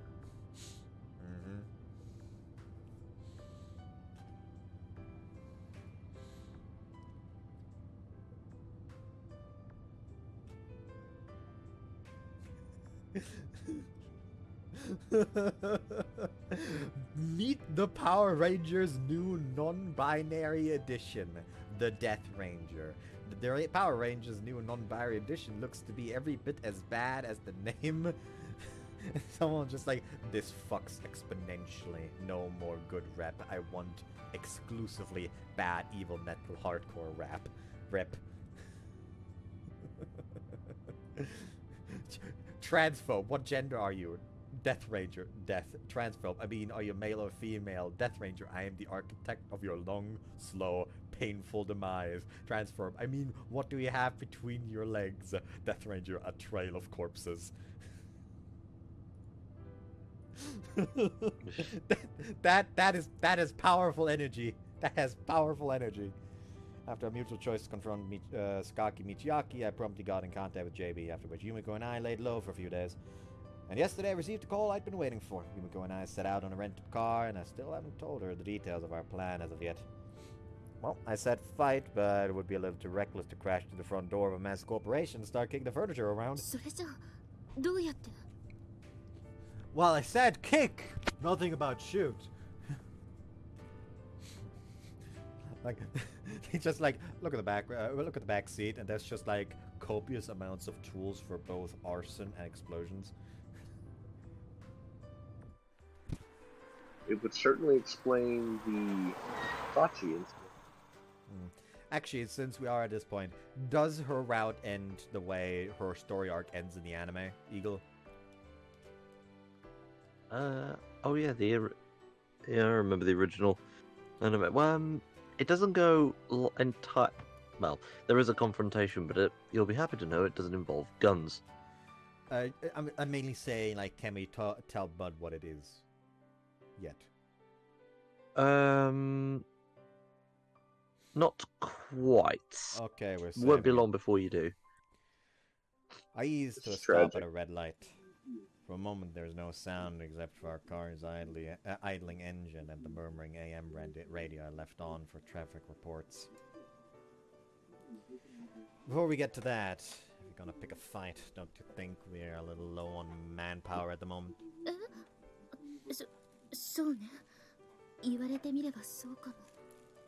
The sudden question leaves Yumiko bemused. Right now, we're heading to the place where our allies are waiting. That's right. A handful of people who are willing to fight the world with us. The lights change to green. Step behind the black minivan. Next to us is the passing lane. Ease forward into the intersection. Our small silver van, bathing in faint moonlight, speeds earnestly down the all but empty national road. Surrounded by darkness, the pale glint of light doggedly pushes forward, pursuing a single thread of hope. We're here. Final battlefield, so to speak. Climbing quickly out of the car, I wait for Yumiko to follow. As she steps down from the passenger seat, the girl looks up at the dark building in front of us, her mouth hanging open in shock. You do need to get up in time for classes. Look at my face, then at the building, then back at my face, then back to herself, then back to the building, then back to me, then back to the building, then back at Amane, who's standing there waving awkwardly, then back at me. Amane, what are you doing? If she was going to mention allies for a second, I thought there was going to had his mental image of us being involved as well. Hi! Just like with like Bud shotguns is, and- Bud is just waving his hands like the wholesome little fucking cinnamon roll he is. Eagle's just like holding his hand up. And then there's me off to the side, chainsaw in hand. Let's cut some shit up!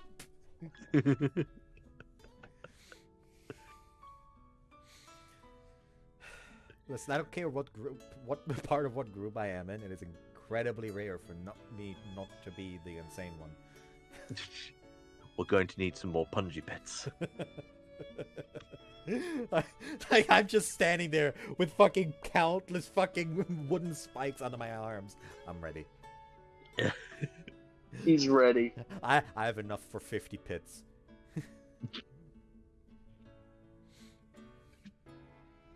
Do you want to apply chili powder to them as well? Yeah. Hey Sachi, have you got that poison still? Fucking imagine walking into a fucking punji pit where the sticks are covered in hot sauce. Ugh. Not good. It's getting infected. Ah, Ah, yes, blessings of Nurgle.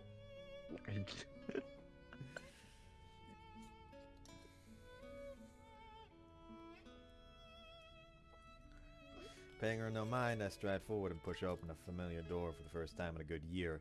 Also, I forgot to actually finish this one. Looking at my face, then then at the building, then back to my face. Yumiko stutters out a few flustered words. There we go.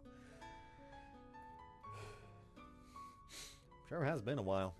Normally, returning after a year's absence wouldn't be enough to inspire that much emotion. But then again, considering all the dramatic changes that have transformed our lives since leaving this place, maybe it's only natural I would get a little nostalgic. 似た別の場所とかじゃないわよね。 But just those words of disbelief leave Yumiko's mouth. The sound of rapid footsteps approaching quickly from the far side of the lobby. Oh no. Oh! Before I can even turn around, a human missile barrages into my side and tackles me to the ground. Oh no, the bitch in heat is going into fucking relapse. Look, woman, couldn't you manage a slightly more normal hello? だって本当に久しぶりだったんだもん。チュー。 Stop sucking on my damn cheek! Yumiko's going to... Squirming under Amina's embrace, I managed to move my face just enough to look up at Yumiko. As expected, she's staring down at our co-ed professional wrestling match with an expression halfway between astonishment and fury. ごめんね。お嬢様のご機嫌をいきなり損ねちゃった。 Just get off already, it's hard to breathe with those great fat tits pressing down on my chest. え、マジで？まあ、そっか。慣れてる榊さんのおっぱいに比べたら、私のはちょっとヘビーよね。Look, Amane. なーによ。ユージを1年も独占してたんだもん。これぐらいしたっていいじゃないのよ。With great difficulty, I finally managed to pry Amane off of me. もう、なんなのよ。なんなのこれは一体。 At the cloud at my feet, Yumiko's angry glare gives way once more to an expression of sheer confusion. Amane's sudden assault might have been surprising, but not nearly as much as our return to Miyama Academy itself. 風見さん、榊さん、お帰りなさい。お久しぶりです。突然今日戻るとか言い出したからびっくりしたのよさ。 It is good to be back. Sachi, did you get me the 50 tons of TNT? Pounds. 50 tons of it? Yeah. I almost said pounds. No, that's not enough. Yeah, sorry about that. I'll explain the circumstances later. Sachi and Makina, looking completely unchanged from a year ago, make their appearance. たったいまー。はいはい、今日も周辺に異常なしだったわよ。ねえサチ、もうご飯できて。ってユージ、ユミコ、戻ってきたの？今日？なんで？いつ？みちる様、さっき確かに伝えましたよ。鳥頭が散歩に行く前に伝言なんて無駄の極みなのよさ。ちょっと聞いてないわよ。聞いたかもしれないけど、つか鳥頭ってあと散歩じゃないわよ。見回りに行ってたんでしょ。はい、みちる様が見回りに行ってらしたのは存じ上げております。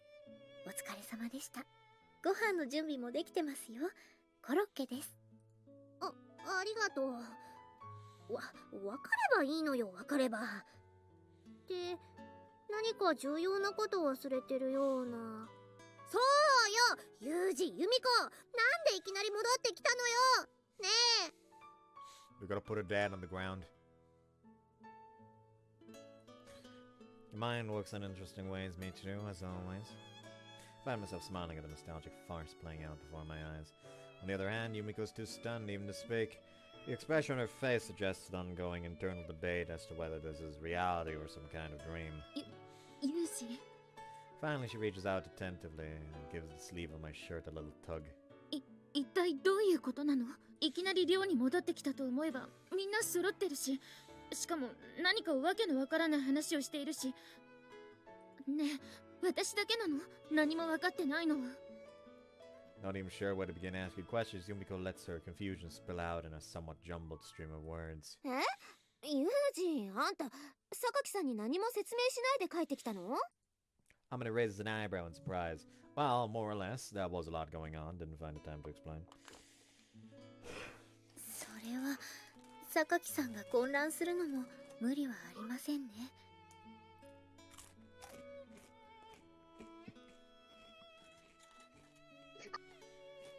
そんじゃお兄ちゃんの部屋行って話しようぜ。あと腹減った。はい。それじゃあ、ご飯を食べながら作戦会議にしましょうか。そうね。ほら、みちるも頭ひねってないでご飯食べましょう。あれ、なんだっけ。作戦、飯、Well, I'm probably just making Yumiko even more confused right now. For the time being, we decide to regroup in the management room. Now that where's my former residence? Well, just Yumiko, though, confusing. Alright, where should I even begin? After everyone settled down inside the room, I paused to collect my thoughts. I've actually taken quite a number of steps without Yumiko's knowledge, and in some cases, matters are tangled enough that explaining systematically might prove challenging. では、私から質問していいかしら。Makes sense. Clearing up your questions should make things nice and comprehensible. じゃあまず、この場所について、どうしてまだ学園が残っているの？そして、みんなはどうしてここにいるの？ From the question, I'm assuming you thought the school was going to be shut down. Yumiko nods. だって、嫌な言い方だけれど、ここはもともと私一人のためにあの人が作った場所だから。I mean, this school is publicly known, and to shut down the school coincidentally just as everyone stops seeing his daughter around town, that's gonna be suspicious.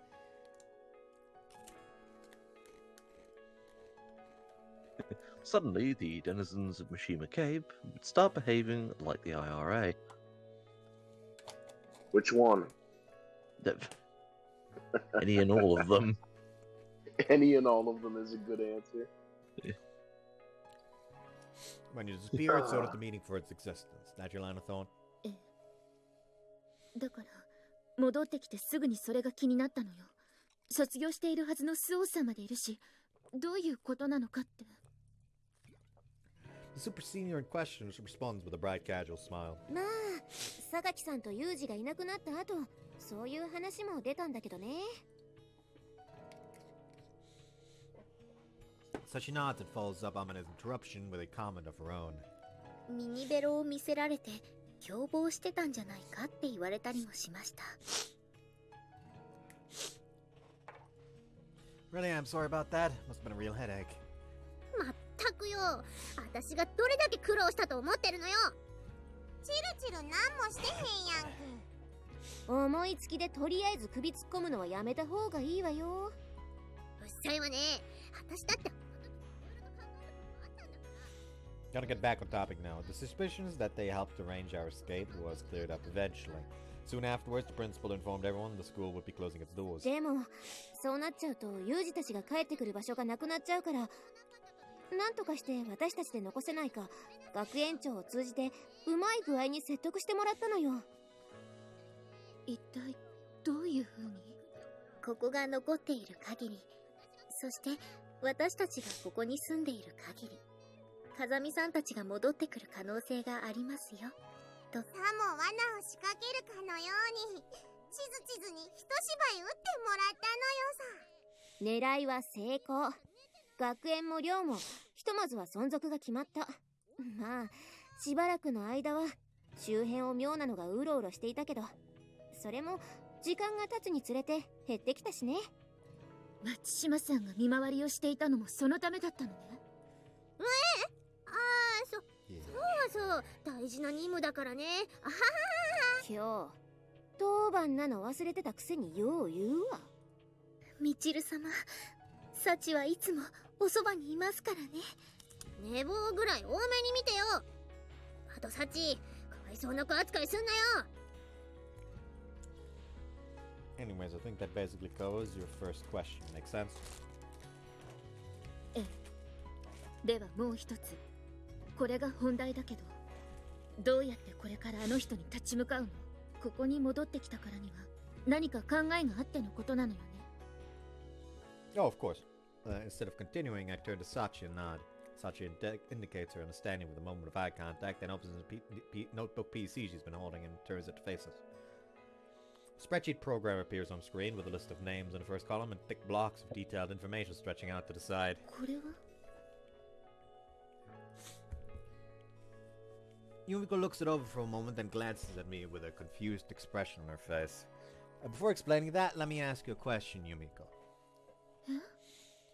Why has your father, Sakaki Michiaki, been pursuing you so doggedly in the first place? どうしてって、それはあの人の会社の後継ぎに血縁のある私を添えて道具としていいように利用するため、娘だからどうこうというより先にそれが立っていると思うわ。I nod deep. That's right. Sakaki Michiaki leads the beach group, and he wants to make you into his puppet. Those are the two facts that caused the situation. その通りよ。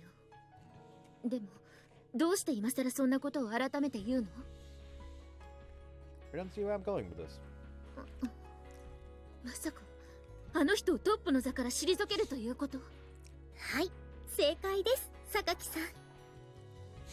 Yumiko shakes her head back and forth in disbelief. 無茶よ、そんなの。社長を交代させるには取締役会の承認が必要だわ。そんなにうまくいくはずが。こちらをご覧いただけますか？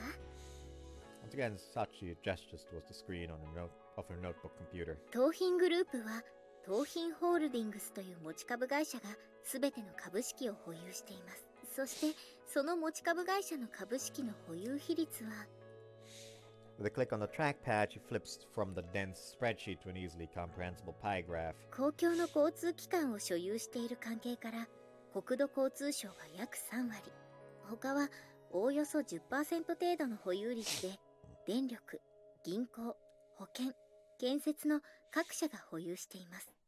肝心の榊道明氏の個人所有分は数%というところですね。ねえ、マキナ、サチってさっきから一体何言ってんの？ねえ。Just sit down in the fucking chair and go color some pages in a coloring book or something, Michiru. Don't worry about it. The adults are talking. いいからそこに置いてある魚味噌でも食っとけ。 Dear God, that is disrespectful. Makina's done better. She's distracted with food.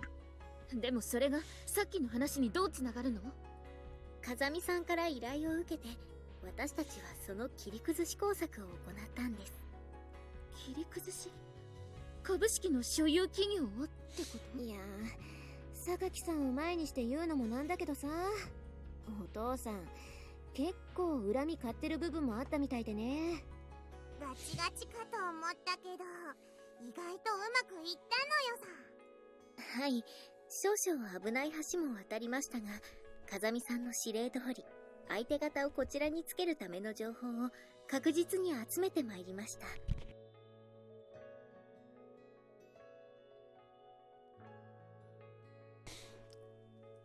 なんかよくわかんないけど、本当にあんたを敵に回したくはないわね、私は。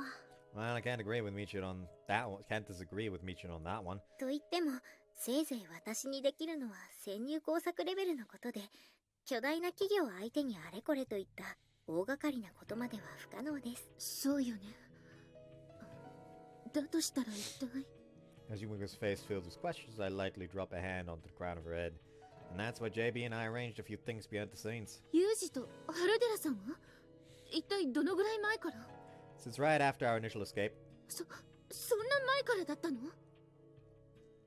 1 year ago, Yumiko and I chose to flee together. At the time, I said we were going to look for an answer and not just run away. And just as those words might suggest, I began a quiet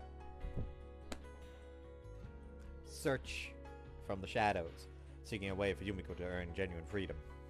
というわけで、現在の反主流派にはこのようなメンツがいるわけです。 Oh hey, yeah. You haven't seen her yet, but... Yep. Cherry Farrell. Kiara Farrell, aka Yuji's biggest simp. I mean, I'm right. Yeah. Hold on. Don't spoil it for Bud. It's as well we're going to look at the censored version. Look at the censored version of the Labyrinth, because honestly, the H scene is something else again.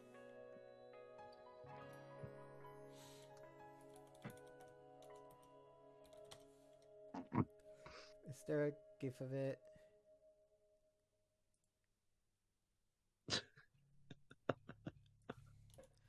There does not appear to be a gif of it for some odd reason. Hell, there's barely any Grisaia gifs for me on the list currently. There we go. Like, you have to actually go down to just fucking Fruit of Grisaia. And even then, some of them aren't even Grisaia. Ah, there we go. There is actually a gif. Oh, this old chestnut. I see. With a little prodding, we might stand a chance.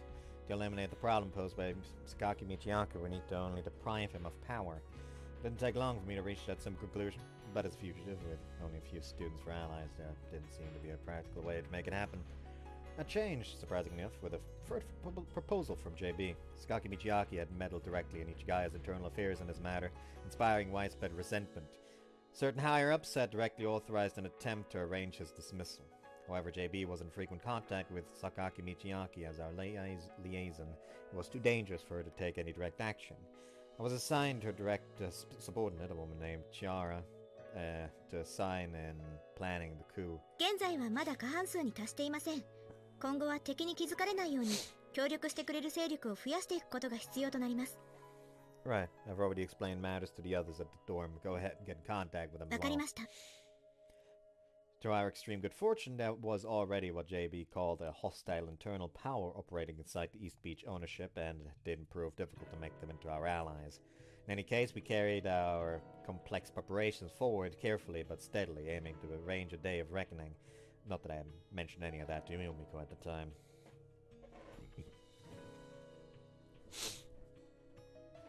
Not too long ago, we finally managed to secure a majority for the opposition faction. Take out my cell phone and hold it up to Yumiko for Yumiko to see. You know how we hid out for a few days before coming here?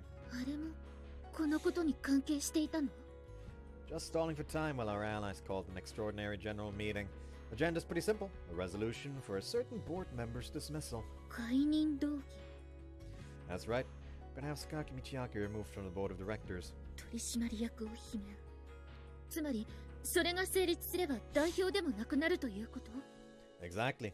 Can't be a representative director of a stock company. It's president if you're not even a director. Snap open my cell phone and type out a series of digits. It's the same number Yumiko called from a public telephone from about a week ago, on the verge of giving up hope. The same call that nearly meant our defeat, but this time, it's a declaration of war. こんな時間に誰だね。非常識な。 In response to Michiyaki's surly greeting, I firmly and clearly announced myself. This is Kazumi Yuji. From the other end of the line, the man audibly canters his breath. なんだと。 All of a sudden, Michiyaki shifts into an entirely different gear. There's obvious tension in his 本物 voice. か。お前、今どこにいる。答えろ。 I'm inside the prison you built. 牢獄だと。 After considering this for a briefest moments, Michiyaki responded with a 美 shout. 浜学園か。今さらのうのうと戻ってきたというのか。 Oh, you're good at guessing games. But then again, I suppose that one wasn't too much of a leap for you, was 黙 it? れ。そこにユミコもいるんだな。 That's right. She's standing right next to me. If you want her back, come to the Miyama Academy dorm at 10 tomorrow morning. We'll talk then. 明日だと。お前、明日がどういう日か分かって言っているのか。 I don't see any reason I should answer that question, but in general, President Sakaki, I'd urge you to tread carefully. I abruptly end the call, not bothering to answer Michiaki's question. Yumiko's still staring at me in slack-jawed astonishment. I turned to face her and deliver a reassuring little thump on her shoulder. There, we've got our actors on our stage. Now it's just a matter of waiting for this curtain to rise. Oi! 答えろ! Oi! Oi!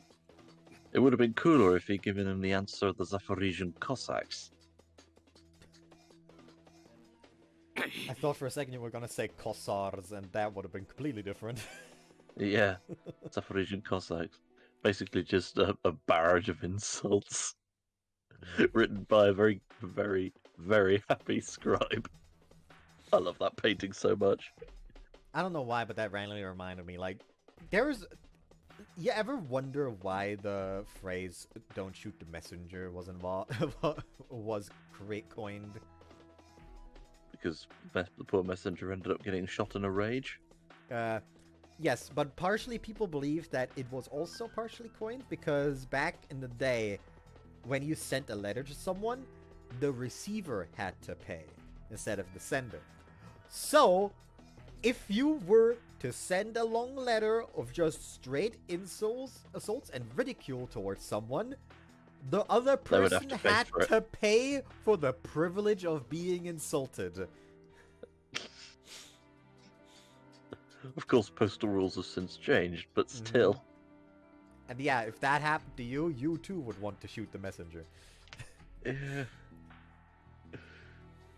In before we get the Ukrainian army to deliver us some message to Michiaki. Ah, そうだ。ユミコの件で動きがあった。 Why the Ukrainian army? 市ヶ谷へ緊急連絡を回せ。 Because すぐにだ。 Zaporizhia is part of present-day Ukraine. あのスパイ女を陸将補経由で連れてこい。 The Russians, 明 I 日の think. 総会、そこに絡んでくる可能性も出てきた。 Yeah, bloody 逃げられる Russians. 前に急げ。わかったな。 Never did like the Russians. After completing our thorough explanation for Yumiko, we begin our final review of our plans tomorrow. Yumiko and I will handle the actual discussion with her father. Everyone else focus on gathering information. 了解。 Sachi, I'd like you with us as a point of contact in case something we need to know about happens. Michiru, you can patrol the area starting early tomorrow morning and keep an eye out for any suspicious movements. はい、わかりました。オッケー。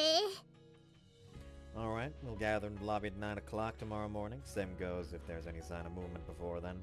Let's finish the job, everyone. Dismissed. With that, everyone except Yumiko Naza gets to their feet. Since we've been preparing for this well in advance, there aren't any questions or objections now. All that's left is to assume our roles and see how it all plays out tomorrow. Yumiko calls out to stop us, and the others turn back to face her. Hold on. There's fucking bottle. Jesus Christ, there's still one left.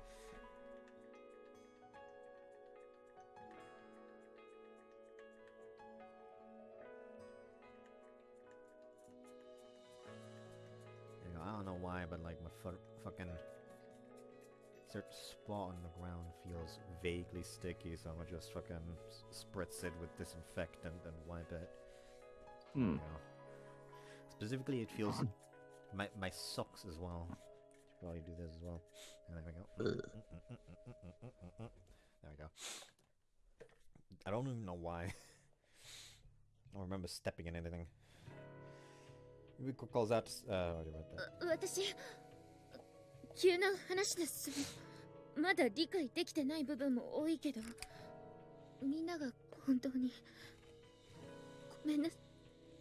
Just as the words start to leave Yumiko's mouth, I'm gonna raise a hand to interrupt. そこは謝るんじゃないでしょ。そんな答えじゃお兄ちゃんに怒られるのよさ。はい、謝られるようなことはしていませんよ。私たちは。そうそう、謝るぐらいなら後でお礼言ってもらった方がいいわよ。 Yumiko looks at everyone's face in turn, her expression still shadowed with guilt. まあ、まだお礼を言われるにも早いんだけどね。ひとまずこの一件が終わったらみんなでゆっくり話しましょう。そうそう。みんな榊さんと仲良くなる前に離れ離れになっちゃったから、これからね。 Even after our classmates leave, a conflicted expression lingers on Yumiko's face. I can see a complex mixture of gratitude, guilt, and anxiety in her eyes. On the whole, it would be fair to say the girl's still somewhat unsettled at the moment. It's hard to blame her after how rapidly events have developed in the last few hours. But even so, tomorrow she's going to have to confront the thing that's been holding her back all this time.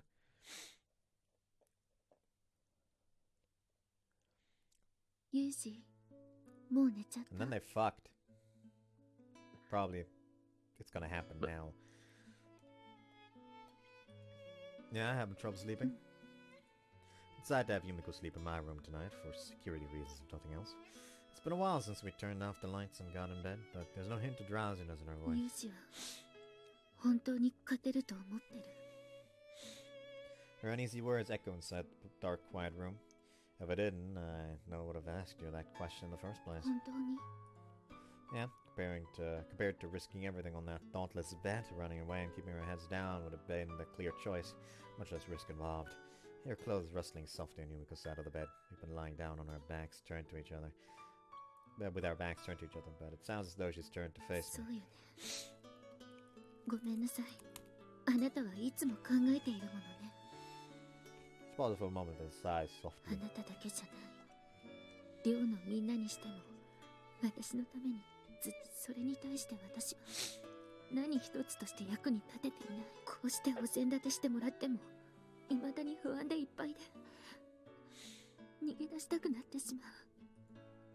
Yumiko, I don't remember what I told you at the very beginning.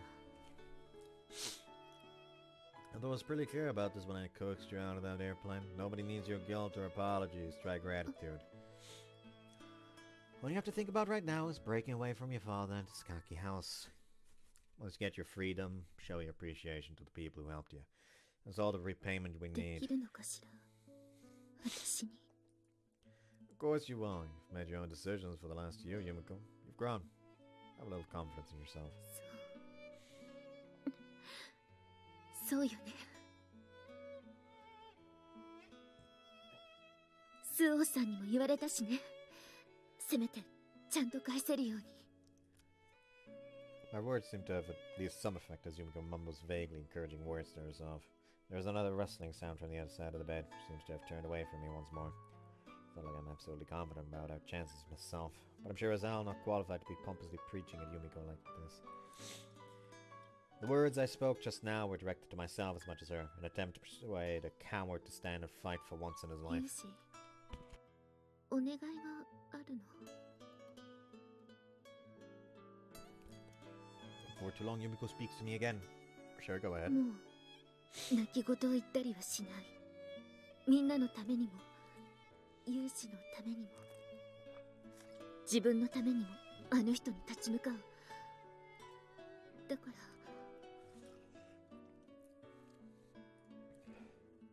She hesitates for a moment, then continues slowly. 最後とは思いたくない。でも、もう明日しかないから。抱いてほしい。 How brazen. もう一度。 How lewd. もう一度だけ確かめたいの。あなたが、ユウシが、かけがえのない大切な存在だって。体で確かめたいのよ。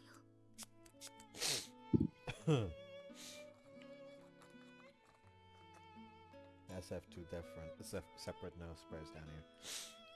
This time I'm the one who flips over in bed. Yumiko's trembling slightly. Even from behind it's obvious she's forcing herself to be brave.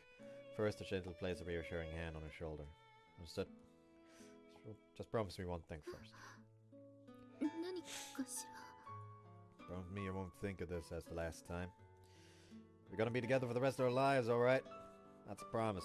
Don't even let yourself think otherwise. Yumiko's back shivers again, just a little. She sniffles once before responding. I think I'll pretend not to notice the hints of suppressed tears in her voice. ユウシ。わかった。 Letting the tension drain from her body, Yumiko yields herself to me. 私を飲み込むくらいに。 Works for me. With a nod, I slip my arms around her. Rigorous occurrences. The whole dorm heard. Rigorously. Rigorous. Even after we've thoroughly confirmed our mutual feelings, Yumiko and I continue talking for a long time. She seems less uncertain than before. Her voice has regained something of its usual calm. あの人のことを考えていたわ。 Sakaki Michiaki? Yumiko nods slightly against her pillow. 私はあの人のことを恨んでいる。憎み続けている。だけど怖いぐらいにあの人のことを何も知らないのよ。 From what Yumiko says, the man known as Sakaki Michiaki doesn't enjoy discussing his past in any detail. Any reader of economic magazines or websites can find an outline of his impressive academic background and professional accomplishments. But there's virtually nothing to be found on the more personal aspects of his life. Even the sexual scandals Yumiko described have been largely scrubbed from the narrative. So little to be known about such a public figure suggests a concentrated effort to scare off or manipulate the media. All we found is a loose sketch of the man's personality, repeated again and again. As he was expanding his corporate empire, Sakaki Michiaki will do absolutely anything. What if something happened when he was younger? Human beings are shaped by their childhood experiences more than anything else. Even Yumiko doesn't know much about that part of her father's life, but there must have been something that made him into the ruthless obsessive he is today. ユージを信じてる。でもあの人は今でもやっぱり怖い。 Yumiko seems to shrink a little as she draws close to 大 me. 丈夫よね、ユージ。 Of course, rest assured. Embracing Yumiko with one arm, I run my hand through her hair, then stroke her cheek. A few minutes after her trembling finally dies down, a peaceful drowsiness settles over us both.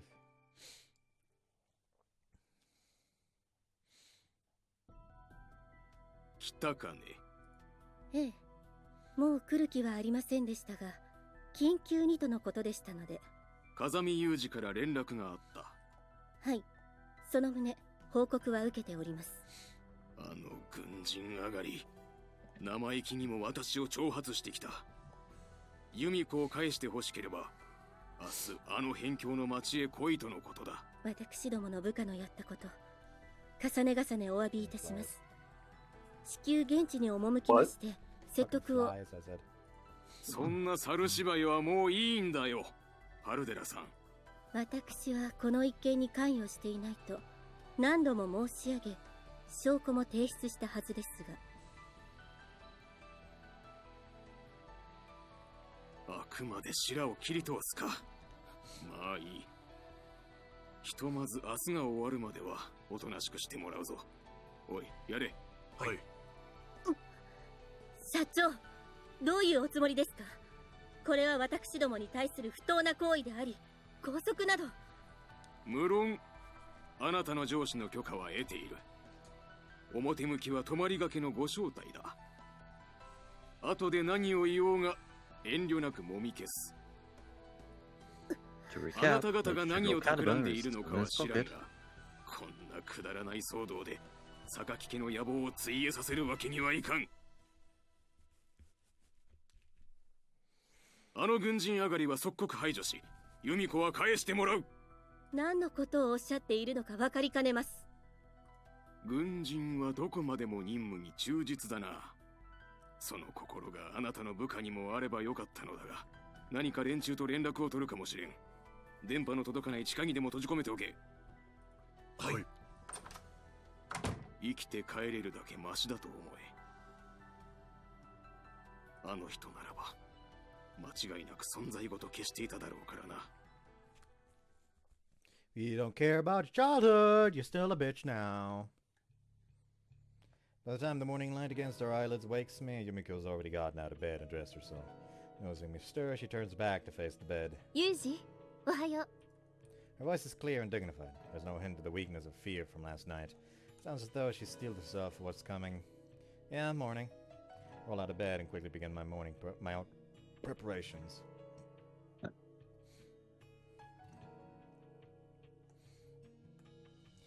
A little while later, everyone gathered in the lobby just as we arranged yesterday evening. As 1 hour before our appointment with Michiaki, time we used to make a few final preparations. そろそろ時間ね。マキナ、裏口はしっかり固めた？サッチンと一緒に厳重に固めたのよさ。もし侵入者があってもすぐにわかるようにはしてあります。 Well, this isn't gonna be a siege battle, but it never hurts to cover all your bases.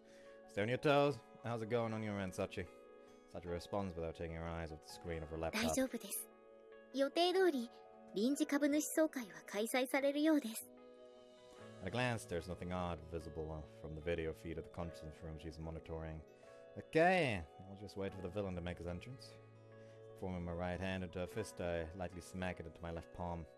And almost as if someone's taking their cue, the sound of running footsteps approaches from outside the door. 来たわよ。なんかすごい大勢で来てる。 Returned from a patrol, Michiro bursts into the lobby in a state of absolute consternation. じゃあ行ってくるわ。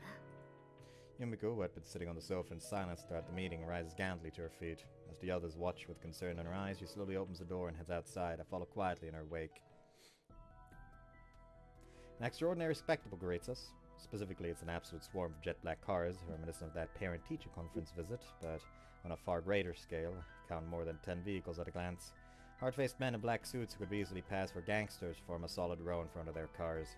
The dorm is entirely surrounded. The unbroken ring of vehicles and men stretches around the building at a distance of maybe 10 meters. Plainly not interested in letting us get away this time. Probably only natural, given his long pursuit and the insult I delivered last night.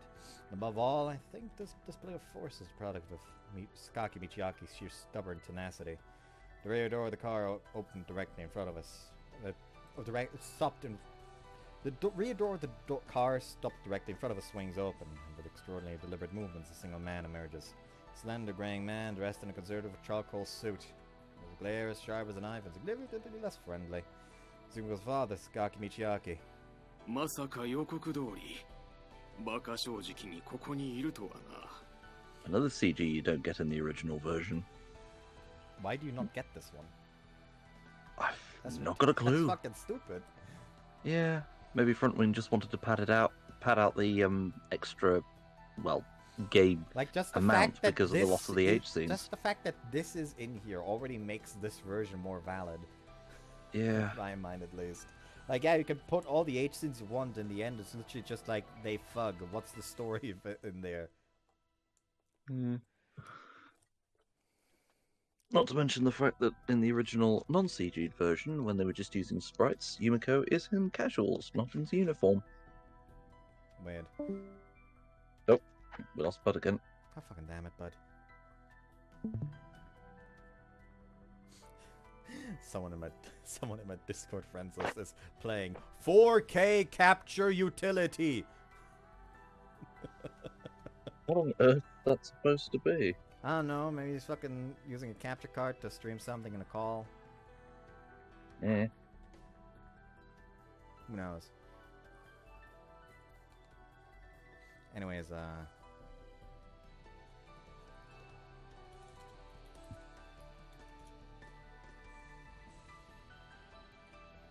guess I'll pause the recording again until Bud's back. Mm-hmm. Boop. We're back, he's back. Mm-hmm. Yes. First words out of his mouth are a toneless expression of surprise. As he looks over his daughter, the corners of Michiaki's mouth jerk up slightly into something resembling a snark. 久しぶりだな。少し痩せたんじゃないのか。ええ。突然襲われたり、海外に連れ去られそうになったり、必要に追われたりしたから。きっとそのせいだわ。は。誰のためを思ってやったことなのか分かろうともせずに。まあいい。Michiaki's scornful expression gives way with disconcerting smoothness to a gentle smile. なあ、ユミコ。今ならばまだ許してやる。最後の慈悲だ。お前が私の元へ戻ってくれば、その男は許してやろうじゃないか。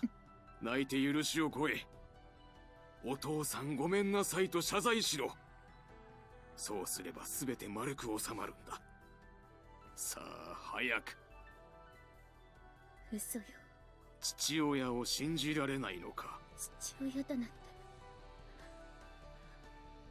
あなたを父と思ったことなんて、あの裏切られた日以来、一度だってなかったわよ。Miko's voice quivers with rage. Her teeth grinding audibly, she squeezes spiteful words out of her throat and fires them at Michiaki like arrows. こうしてあなたの前に立ったのは娘として戻るわけでも泣いて許しを請うわけでもないわ。おお、何のためだと言うんだ。Gust of wind blows across the yard, kicking up a swirling cloud of sand.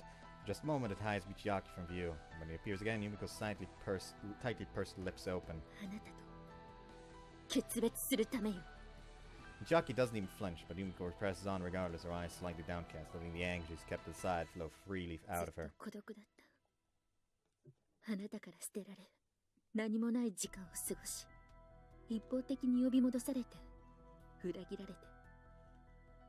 私にとっては、家族なんて存在しないも同然だった。一方的に放り込まれたこの学園でも、私は囚人同然の生活を押し付けられた。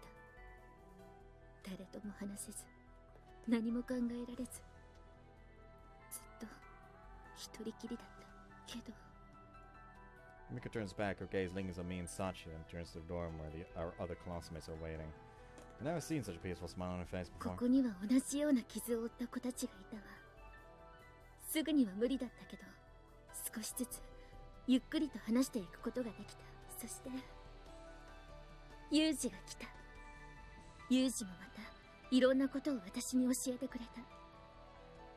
私を人間にしてくれた。 With a flutter of her hair, she spins back to face Michiaki once more. なのにあなたはそれすらもまた奪おうとした。私には空想なものばかりを与え、心の通ったものは何一つとして与えようとも持つことも許さなかった。でももう私は言いなりにはならない。自分の口で喋って自分の手足で動いて、あなたの人形になんかなり下がらない。あなたはたくさんのものを壊して潰してきたわ。お母さんだって裏切ってボロボロにした。Yumiko's eyes open wide in furious glare, her teeth snap together even more loudly than あ before. なたみたいな感情のない機械なんかに父親だなんて言われたくなんかないのよ。生意気な口を叩くな。 Harsh bellow cuts to the air. For a moment, Yumiko flinches お前 back. のような子供に何がわかる。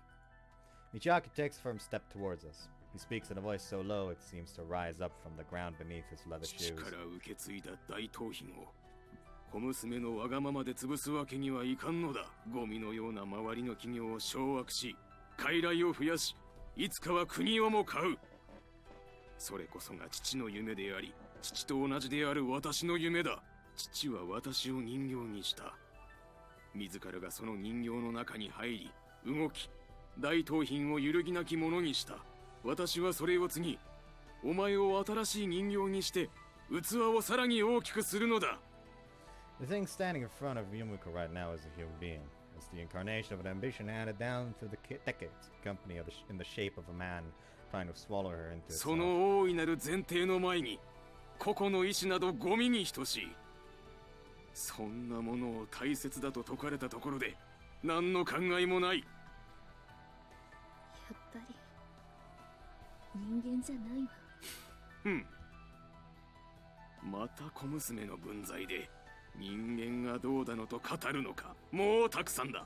お前の母親もきっとそんな甘いことばかり言っていたから勝手に潰れていったのだろう。お母さんのことをそんな風に言わないで。元はといえばあなたが原因を作ったんじゃないの。会社の発展のためにあの程度のことすら許容することもできなかった強量な女だ。私が責任を感じることなど何もないだろう。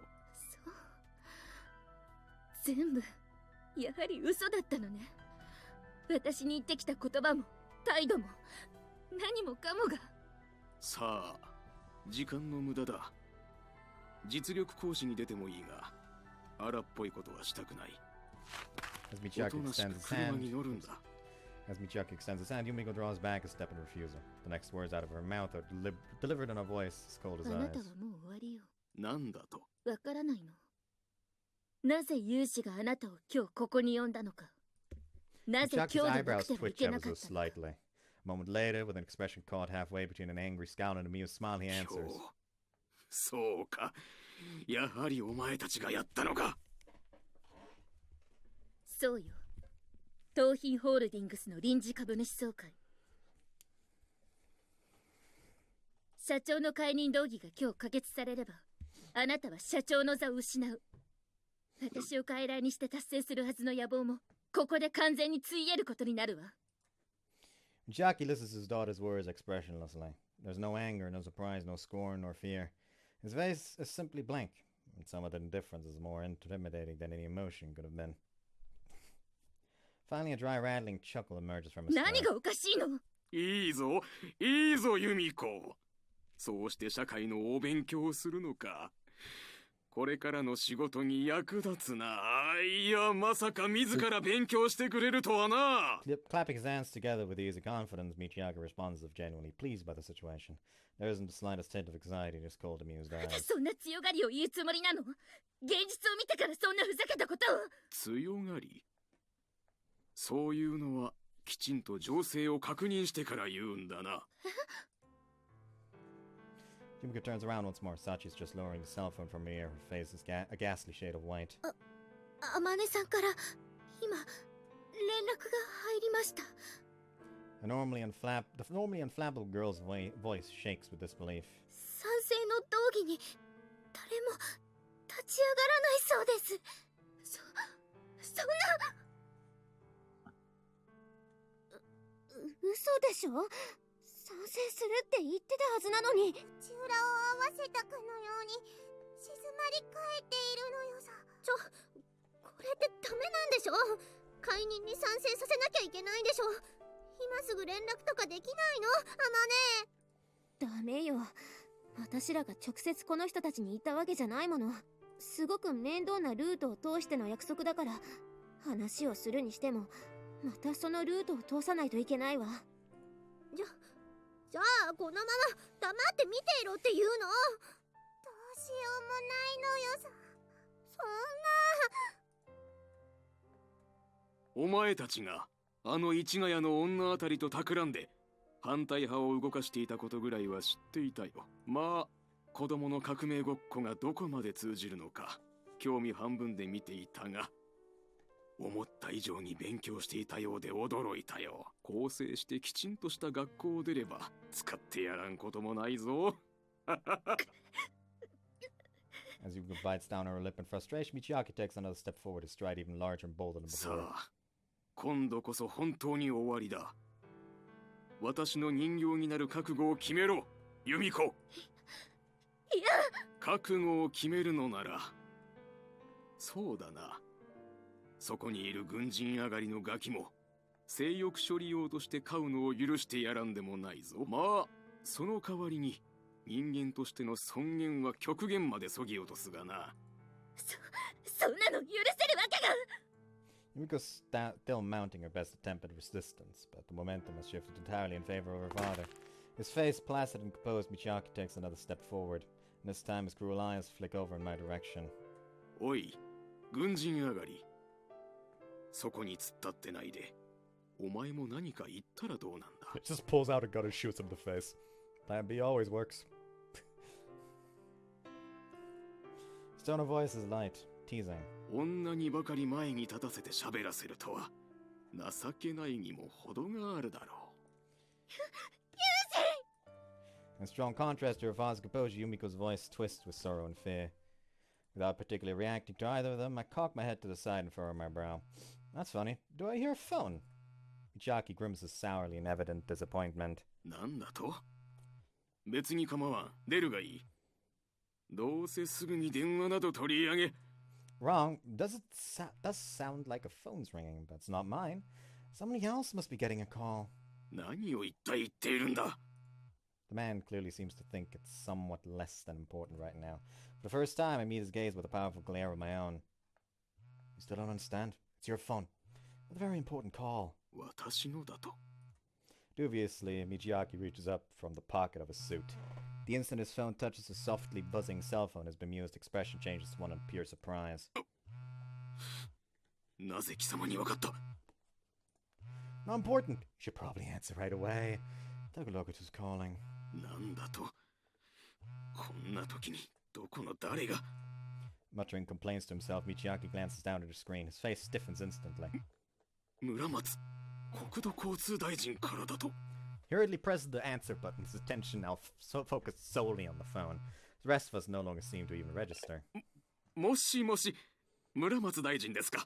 榊です。榊でございます。やっと出てくれましたか、榊さん。あ、申し訳ございません。ちょうど今お話ししておりました総会の最中でして。 This man is sitting in that said meeting probably. その総会のことで連絡があってね。手短に言うよ。はあ、事情が変わってね。君を支援することはできなくなった。すまないが、潔く社長の座を降りてくれたまえ。まあ、心配しなくとも相応の名誉職ぐらいは用意しておくから。そんな、どういうことですか、大臣。あんたも面倒な部分に触れたもんだ。同情するよ。大臣、待ってください。どういうことですか、大臣。浜根さん。はい。解任賛成が。はい、わかりました。伝えます。風見さん、今天音さんから連絡があって、社長の解任動議が可決されたと。Oh yeah, get fucked, Michiaki.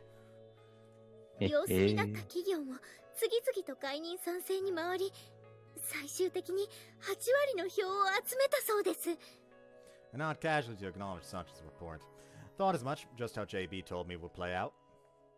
Entirely on the other end of the emotional spectrum, Sakaki Michiaki stands before me in stunned, furious disbelief. It's hard to believe he's the same man who was so full of confidence before that phone rang. Squeezing his cell phone with a quivering hand, he glares at me with an expression full of undisguised wrath. お前ら、なぜだ。どうして、そんな。 Reminds me of Yumiko's reaction when I brought her here yesterday. The man simply can't process the situation he's found himself in. I'll explain. Stepping out protectively in front of Yumiko, I approach her trembling father. It's just as you said. No matter how much a group of children struggle, it's fundamentally ridiculous to imagine they could stage a large-scale corporate conflict. Convincing the opposition to move would have been nearly impossible unless people holding genuine power were leading the charge. However, there was one lever which could undoubtedly move even those deeply cautious men. An organization possessing tremendous influence and the largest stockholder in the East Beach Group. Once JB obtained a route to them through a certain connection of hers, our victory was all but assured. They were the focus of our attention from the very start, but as I'm sure you know, it never hurts to be doubly cautious in this sort of thing. That's why we attacked the problem from so many angles over the last year.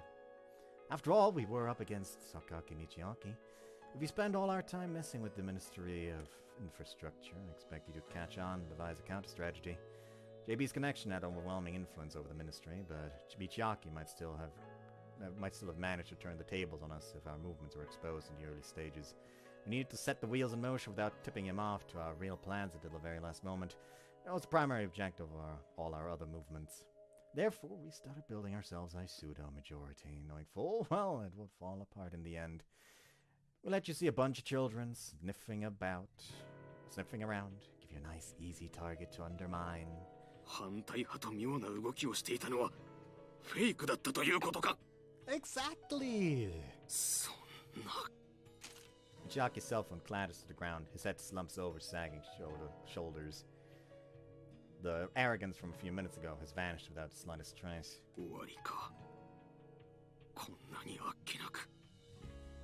しかもこんなガキどもに。人生を賭して。 Muttering reproachful words to no one in particular, he drags himself back to his car and climbs slowly inside. Black-suited men surrounding the area, perhaps sensing their employer's defeat, hurriedly begin to withdraw. The roar of a dozen engines, clouds of dust from many tires fill the air as if to mark the conclusion of our battle. Amane bursts out of the door moments later. Makina and Michio follow in her wake, their faces overflowing with joy.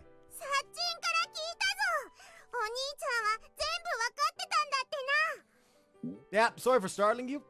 もうびっくりしたわよ。最初からそういう仕込みだったなら言っておいてくれればよかったのに。はい、私も連絡を受けた時は寿命が縮む思いでした。あんたが言うぐらいだから相当なもんよね、サチ。ともかくこれで晴れて榊さんは自由の身なのよね、ユージ。 Yeah, sorry about the drama, Yumi. Just like the others, Yumiko's face is filled with relief at our come from behind victory, or so I'd imagined. But when I turn around, I find something else entirely. Yumiko's turned her head in a different direction from the rest of us. No less still and quiet than before, she's gazing far off into the distance. Think you guys can head back inside before us? Return to our friends who nod quickly and return to the dorm. After watching them all enter the building, I fix my eyes on Yumiko once more. Her face is fixed in the direction that group of cars disappeared. The eyes of Sakaki Michiaki's only daughter are quietly gazing after the man who stayed her bitter enemy until the very end. Yumiko? Call out her name once more, but Yumiko doesn't move and her expression doesn't change. She's not crying. Doesn't look like she's grieving. Her face is simply lonely. The clouds of dust that had been dancing through the air eventually fade away as the wind carries them out to sea. The familiar campus has returned to a familiar state, and still Yumiko stands rooted to the spot. As I watch her from behind, I hear the cry of a kite overhead, like a shrill note on a flute.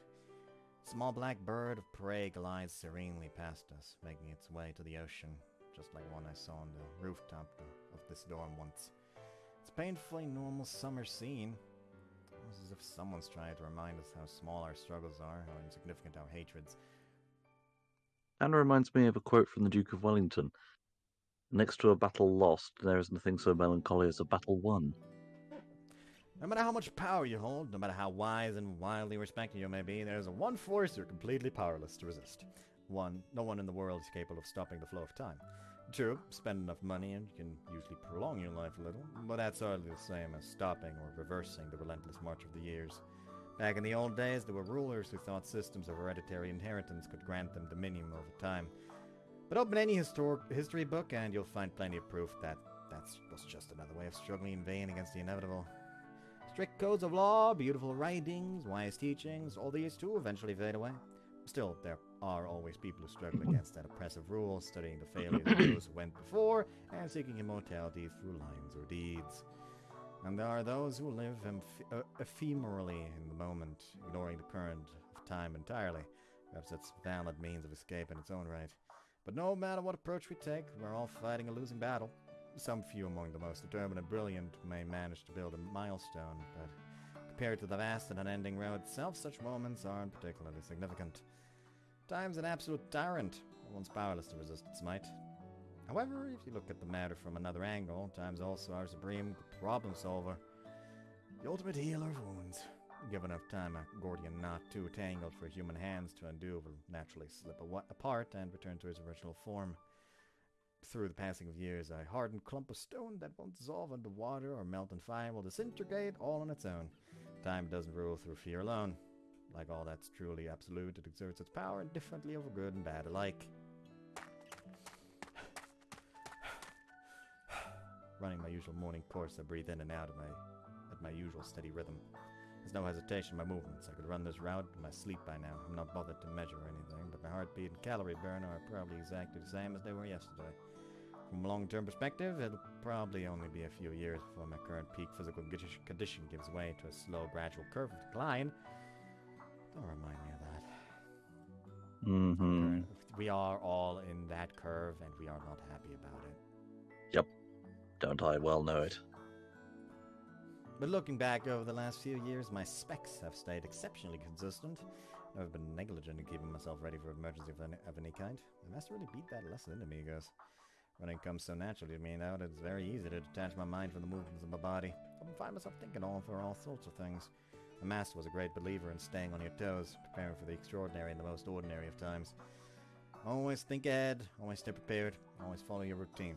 Of course, of my monotonous daily training, there were times when everything seemed so calm that I couldn't help doubting the importance of it all, of all that. But I've been plunged abruptly into crisis often enough to recognize that peace-addled complacency for what it is. Even just over the last year, the sort of readiness proved immeasurably important. Still, I'd really like things to stay relatively peaceful for a while. Trying to derive a subtle shadow of unease from my mind, I focus on carrying out my comfortingly familiar peacetime training. The late summer sun creeps up into the sky, gradually warming the earth below. It's been 2 months since we returned to this place, and in reality, nothing too dramatic has happened in that time. Even compared to the peaceful time I've spent here before, nothing's really Well, no, I suppose there have been a few minor changes to the previous routine. I'm back. For one thing, I've started consistently saying this phrase immediately after returning to the dorm. There were occasions when I said those words before, but it was a pretty uncommon event reserved for when somebody happened to be in the lobby when I opened the door. おかえりなさい、ユージ。 But now I've got a reason to announce my return every single time. Namely, there's always a certain someone here to say those words to. Sorry about slipping out. I was a little worried I might not be getting enough sleep, waking up at the same hour as May. あなたと一緒に寝起きしているんだから、そうでもないわよ。はい、タオル。 Thanks. Taking the towel from Yumiko, I roughly scrubbed the sweat off my face. When I look up again, an attractive young woman standing very close to me with a distinctly wistful expression on her face. Slightly exasperated, heaves a quiet sigh. Look, Yumiko, I think we've been over this before. いや、わかってるから。 Waving her hands in the air, she interrupts my earnest warning in a flustered tone of voice. ここは公共の場。だからそういうのは部屋に戻ってからにしないかって。そうよ、ね。 That's right. Glad to see you got the message after all. だから、軽く抱きしめるだけで、今は我慢するから。 She wants that damn sweat hug. I hate that I said that. Yeah, she ain't gonna wash the towel. Look, woman. Is this seriously the same person who used to swing a box cutter at me every time we met? Turning her blushing face slightly away, she flutters brief glances in my direction. Don't think I'll say this to the girl herself, but it's not far from the sort of come-hither look you'd get from pros in a red light district. I mean, yes, I do understand it is the product of sincere affection, but seriously, when the girl's this blatant about it, it's hard not to get suspicious. Sometimes something Makina told me comes to mind. To wit, women of the Kudere tribe are a pain in the ass. They're not used to showing affection, so once they do go sweet, they'll give everyone in a 3-mile radius cavities. As someone that literally just beat Shivari's route not too long ago, yes, 100%. However, at the same time, I would not describe Yumiko as a kudere. I don't know. This girl is too emotional to be a kudere, even before the route start. Like sudden outbursts of murderous rage followed by attacks using a box cutter are not kudere. That is very hot, not cold. I meant temperament-wise, not like, oh hell yeah, that's attractive. I'm not getting off to being attacked by a box cutter. I get off to attacking people ducks. No, never mind. Sorry, had to. That's it. Giving you the cold shoulder would just be making more trouble for myself in the long run.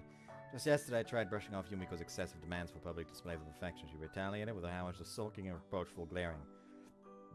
Still fall well into the cute category, but the effort involved in smoothing her feathers after the fact only amplified the pain in the ass factor. So I decided to give in to her demands like the hopeless sap I am. Fine, here we go. Pulling Yumiko over to me, I embraced her lightly at arm's length. I did wipe myself down a little with the towel, but I'm still just back from exercising. Can't exactly go for the bear hug. Oh no, she's into it. Okay, I'm betting either Amane or Sachi is going to walk in on this. And as if to say, the hell's with your thoughtfulness, the woman dives forward and nuzzles her pretty face against my chest. Already in heat first thing in the damn morning. I think you're aware, but I kind of stink right now. Don't cling to me like that. いいな。いいな。ユージの匂い。男って感じがすごくする。If your past self could see her now, she'd probably break down in tears. そうかしら。むしろ昔の私は幸せすぎて泣くんじゃないかしら。動いちゃダメ。じっとしてて。Honestly. Hey, Yumiko. なに? Charming as it is to watch you get drunk off my body, I think it's time for you to back off now. 何よ。もうちょっと堪能させなさいよ。いつ触っても飽きない。Someone just heard this! この熱い胸板。これが毎日私を押しつぶして。Well, I don't personally mind if you want to continue grunting in satisfaction while fondling my pecs, but I'd recommend taking a look behind you first.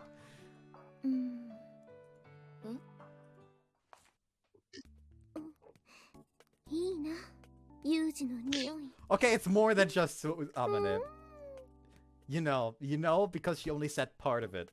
Someone else is gonna pop up and is gonna say the next part. There we go. No mind. 人間長く生きてみるものね。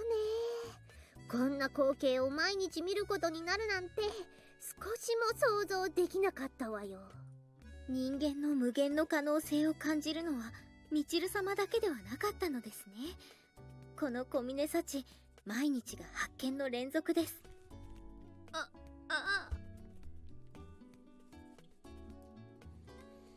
Makina trots agility up to Yumiko, currently frozen solid. The intensity of her grin is genuinely unpleasant. お兄ちゃんの裸を思い出して燃え上がっちゃったんだよな。でも朝からこういうことしてると夜の生活バレバレだからやめとけな。Thumping Yumiko's shoulder in a companionable way, she barrages her with merciless words. The young woman in question, her hand still frozen pitifully in the air where my chest had been, looks around the lobby like a high school drama student doing their first imitation of a robot. 朝から脂っこいの見ちゃったせいで胸焼けしたわ。戻ろう。そうですね。榊さん、どうもごちそうさまでした。由美子、最低限の人間の尊厳は保つようにしなさいよね。I don't want to hear that from Michiru. Like if Michiru says that to you, you know you're fucked up. One by one, the others gave the statue stiff Yumiko a friendly slap on the shoulders, then sauntered off, mocking her. There's some real affection underneath those wry smiles, but also undeniably a good deal of exasperation mixed in as well. Hey, Yumiko, you alright? I'm gonna take that as a no. Yumiko, stunned speechless, lets out an anguished grunting moan of the sort I'd usually expect from Michiru. We've actually had more than a few incidents like this over the last 2 months, but today was exceptionally bad. Well, I tried to warn her. Maybe that would be a bit of a lesson to the girl. Can only pray she'll finally cut down on the public daredevil somewhat. Earth to Yumiko, I'm going back to the room now, alright? Shaking my head with a smile, I head back to my room.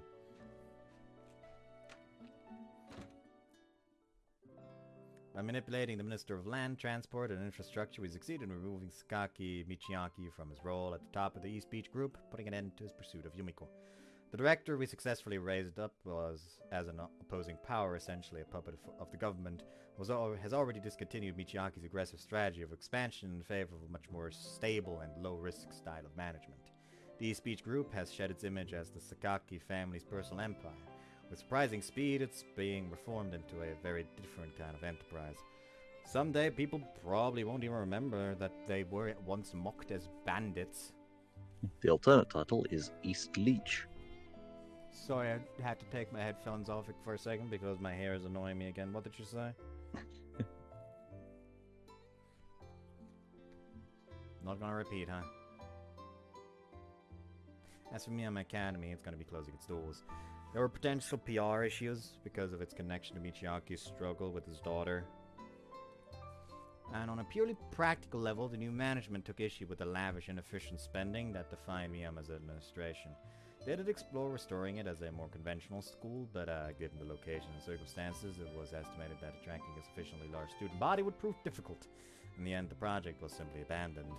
Then again, from beginning to end, the school never had more than 6 students. Putting aside the facilities and funding, once that framework changed, Miyama would still have stopped being what it was. In exchange for the academy's closure, the dormitory was allowed to remain open in a different form.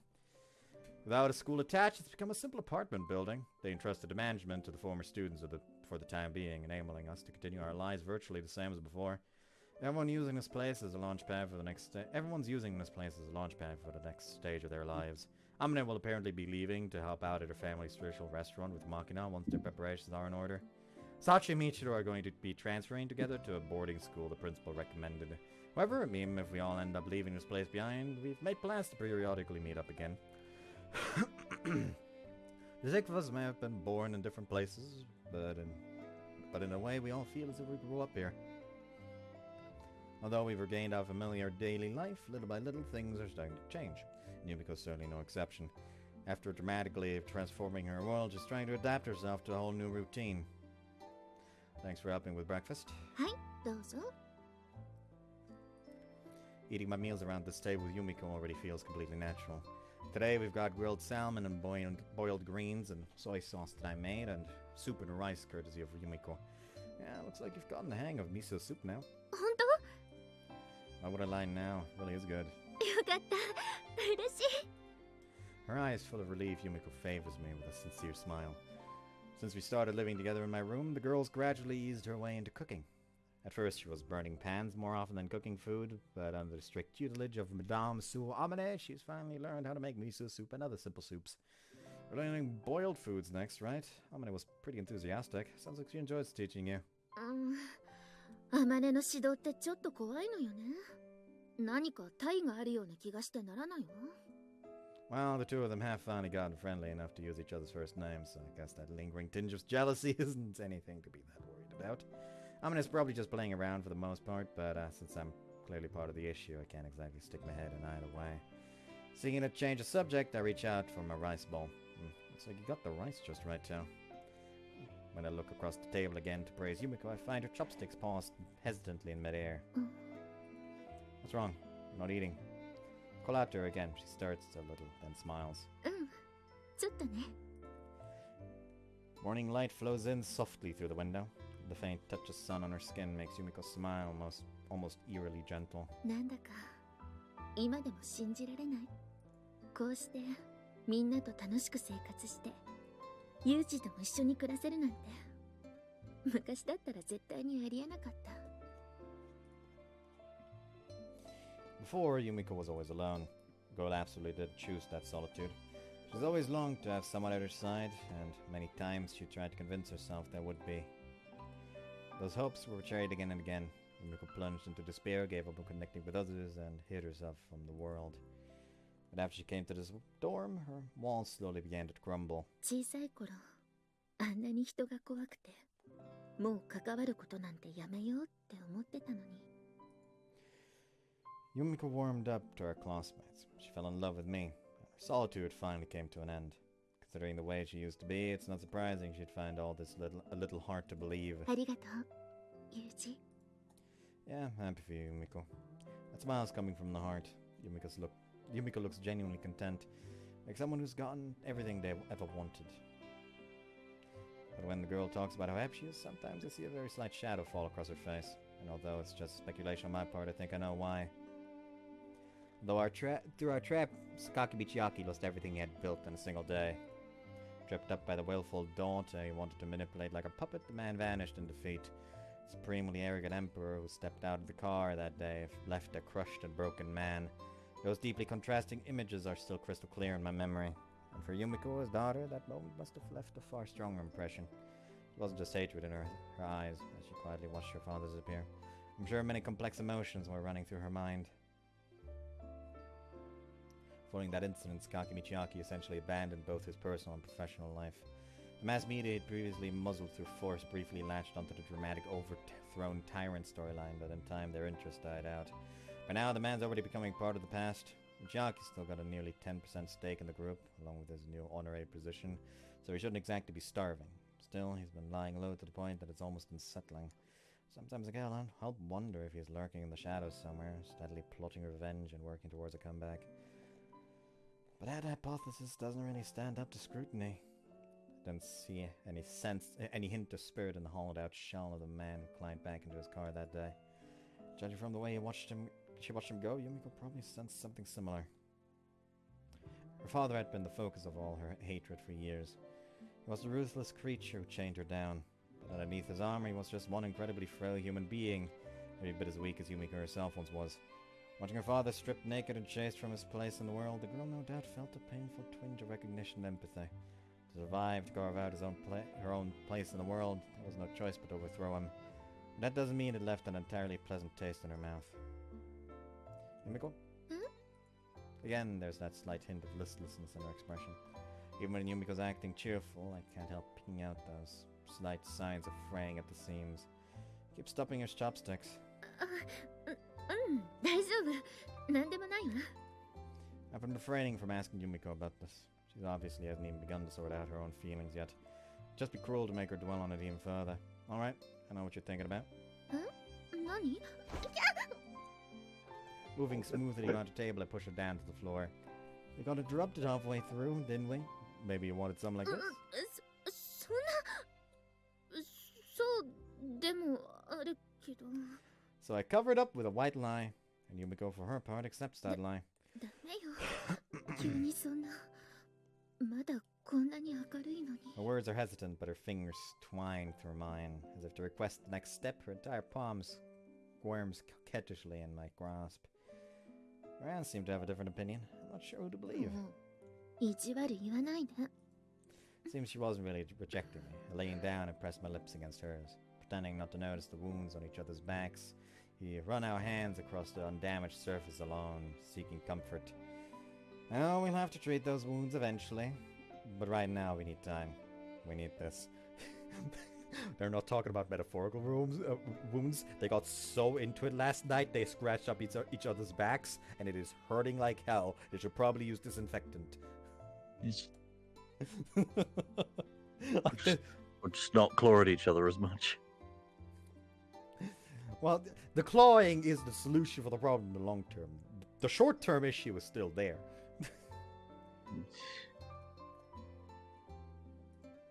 Yumiko hasn't had real peace for practically her entire life. At the very least, I want to give her a chance to think. Suddenly, shrill electronic music fills the air. We stop and smile wryly at each other. ごめんね。ちょっと待って。 With one more brief peck on my lips, Yumiko pulls herself out from under me. She flips open her bleating cell phone and glances at the screen. 弁護士さんだわ。 After letting me know that, she picks herself up off the floor and presses the answer button. はい、もしもし。はい、先日はありがとうございました。 Yumiko recently hired a lawyer to sort through the legal issues involved with our situation. He's also helping make arrangement for managing the Sakaki family's property now that Michiaki's all but fallen off the face of the earth. Family affairs are understandably chaotic at the moment, but it's a lot for Yumiko to handle on her own. Still, she's been diligently negotiating, selling off what needs to be sold, and trying to keep things from falling apart. I assume this phone call's another update on their progress. With the peaceful conversation I was expecting changes dramatically with a small cry of surprise from Yumiko. It's not just the tone of her voice. The calm look on her face gives way to a grim and severe expression. More than a little concerned, I pick myself up off the ground and watch. はい。ええ、わかりました。では明日いらした時に詳しく。 Mom awake? はい。 After hanging up the phone, Yumiko gazes down at the screen in disbelief, not speaking a word. Something happened. This time I find myself unable to bite my tongue. Yumiko, her face still blank with shock, finally turns to face me. あの人が。 That man. Oh. Did he off himself? There's nothing in the phrase to suggest Yumiko's talking about a relative, but there's only one person who refers to that way. あの人が私に全て譲渡したそうよ。 Everything. Confusion in her eyes, Yumiko nods shortly. あの人の持っていた全ての株式を私に譲渡したって。 Sakaki Michiaki did? Yumiko doesn't respond. She just gazes intently down at her phone, complex emotions flitting across her face, almost as if the man in question was standing in front of her. It's the same expression that was on her face 2 months ago as she watched her father disappear. An expression of loneliness, anger, and profound sorrow. 3 years later.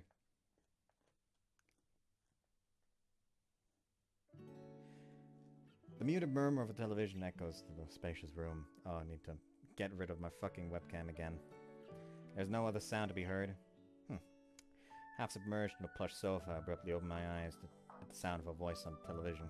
It's a very familiar voice, one I've been hearing on a daily basis for a long time now. Must have nodded off halfway through. I move my eyes back to the enormous LCD screen mounted on the wall. Yumiko, wearing a tailored professional suit and a resolute expression, listens carefully to her interviewer's question and offers a precise response. It was a pretty nostalgic dream just now. It's because I spoke with Amine on the phone the other day, but I dreamed of our time at Mihama Academy. I found my mind running back over the events that turned Yumiko into the public figure she is today. When Sakaki Michiaki transferred all of his stock to in the East Beach group to her, Yumiko thought long and hard about what to do with it all. She even considered selling the entire stake and donating the proceeds to charity. It was, in some sense, tainted money. And more importantly, slightly less than 10% of the company still amounted to an astronomical sum of money. Yumiko wanted to live a peaceful life on her own terms, and she knew that kind of money would change everything. But after much After much agonizing, she ultimately decided to accept it. And then, while using her newfound wealth to attend a top-flight university, she started up her own company, one that's proven wildly successful. Right now, it's becoming increasingly frequent for her to appear in the media as an exemplary young entrepreneur. As to why Yumiko voluntarily entered the same corporate world that tied her down for so long, I've never asked her point blank. But I do have the feeling it's got something to do with the open wounds she's been ignoring for the past 3 years. Probably the same reason she didn't sell off this house. Despite all the bad memories it must hold for her, we're living here together now. Yes, there comes a point when avoidance doesn't make your scars ache any less. My other cell phone begins to ring for the first time in 3 years. After carefully confirming the name of the caller ID, I hit the answer button. Hey, been a while.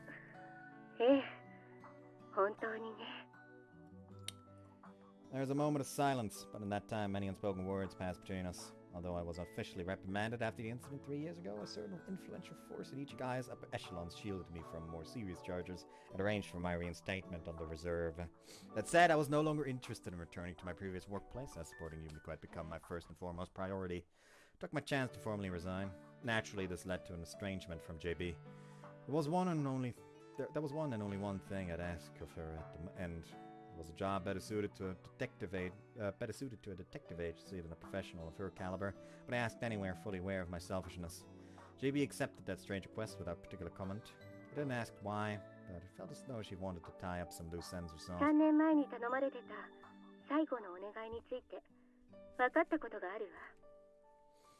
already knew the reason she was making this phone call. It has meant that she found some sort of answer to that odd request I made of her. There's no longer any other reason for JB to contact me. See? Thank you, Yulia.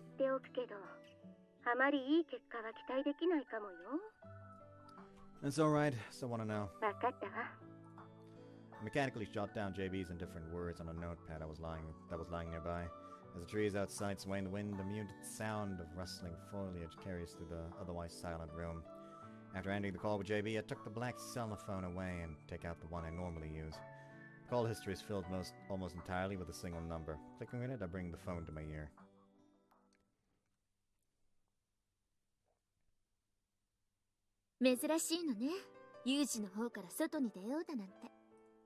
Yumiko and I walk leisurely down the road leading to the station.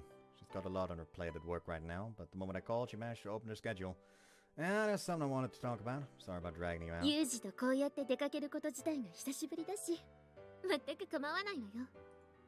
Yumiko smiles happily. I haven't told her the real reason for this outing yet. That was a deliberate decision. Didn't want it to be weighing on her mind from the very start. It's a slight far-off place, actually. True, now that you mention it. Yumiko glances over at me with a puzzled expression. This vague, riddle-like conversation continues as we climb the stairs to our local train station. Changing trains after a few stops, we make our way out of the central Tokyo and head for the south part of the Kanto region. A couple of port cities flash by outside the windows. Eventually these give way to peaceful-looking little valley towns. As vivid shades of green start to dominate the scenery, Yumiko grows progressively quieter. The train's heading straight for that place. We wouldn't be going there without a good reason. Yumiko's no doubt starting to realize this won't be a light-hearted outing. The light-hearted outing she'd expected. Our destination lies in a town where Yumiko spent the loneliest years of her childhood. By the time we're standing before the building itself, her expression is painfully tense. Hospital.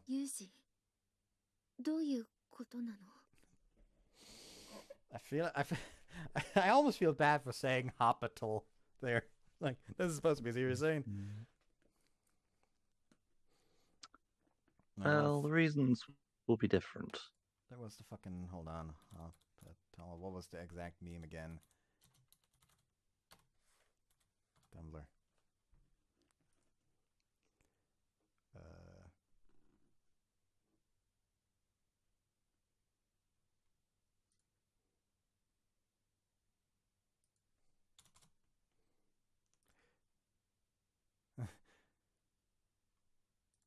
There you go. You're not ascending to godhood, you're just dehydrated. Out of my way, gay boy! I'm about to liberate my divine self from this mortal shell! Hospital. Classic.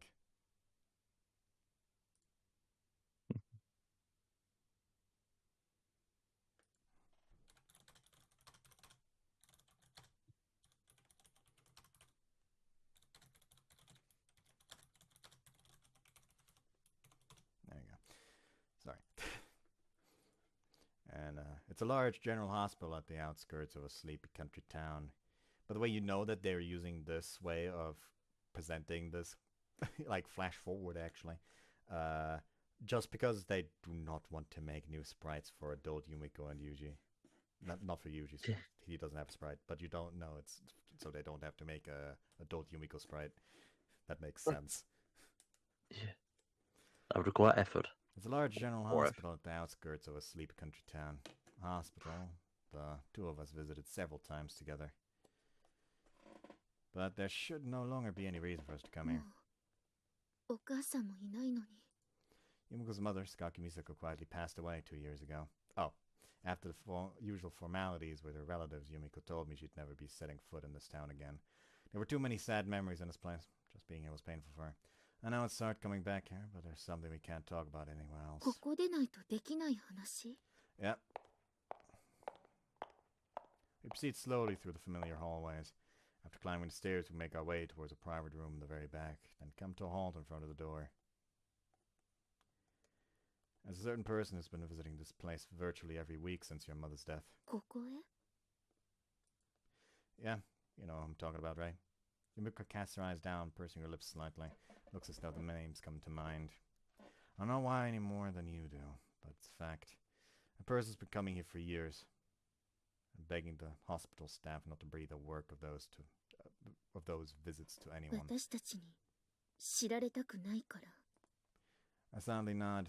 I know it'd be tough for you to meet him face to face all of a sudden, Yumiko. I'm planning to go in there and ask why he's doing this. Do you think you could wait outside and listen? We can head back home now, if that's what you want. I'll promise you never to bring that person up again. But if there's still a bad taste lingering in your mouth, instead of trying to forget the past, how about we look for a way to accept it? Her eyes still turned downward. Her eyes still turned down towards the floor. Yumiko mutters quietly.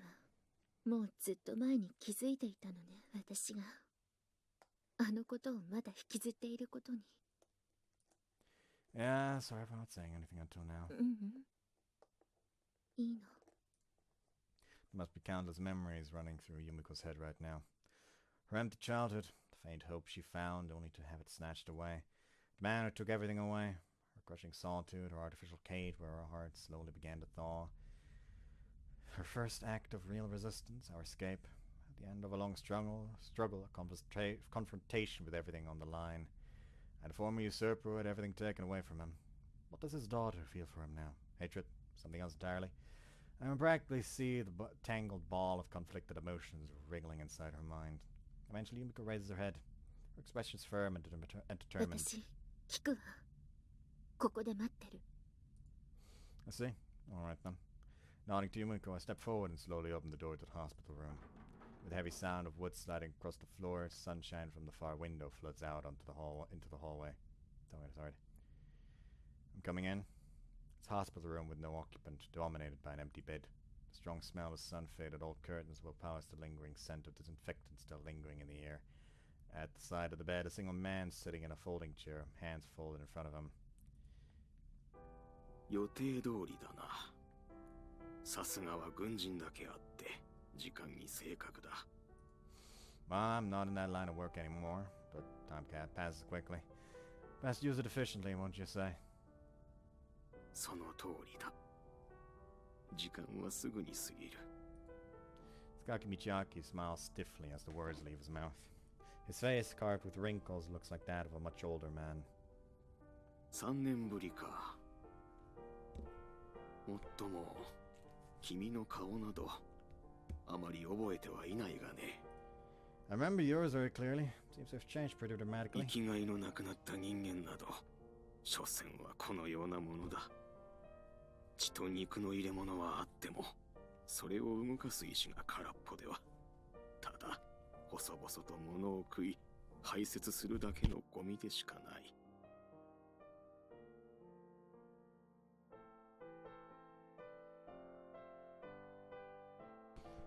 His eyes, once gleaming with ravenous ambition, are dull and sunken. His mouth droops slackly, as if his face can no longer support his own weight. There's not even a hint of the power and intensity that once defined this man.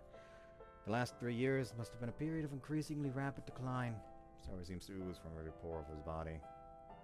そんな私をここに呼んで何をしようというんだね。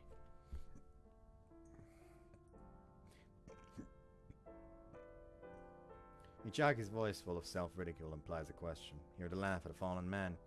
I want to ask you something. What was driving you 3 years ago? No, what drive you for your entire adult life? Where did ambition and greed come from? I got that feeling you were lost somehow, that you might even have regretted the path you took. And that's why I've dragged you out here, so I could stick my nose into your business. Michiaki responds to this with a snort of amusement.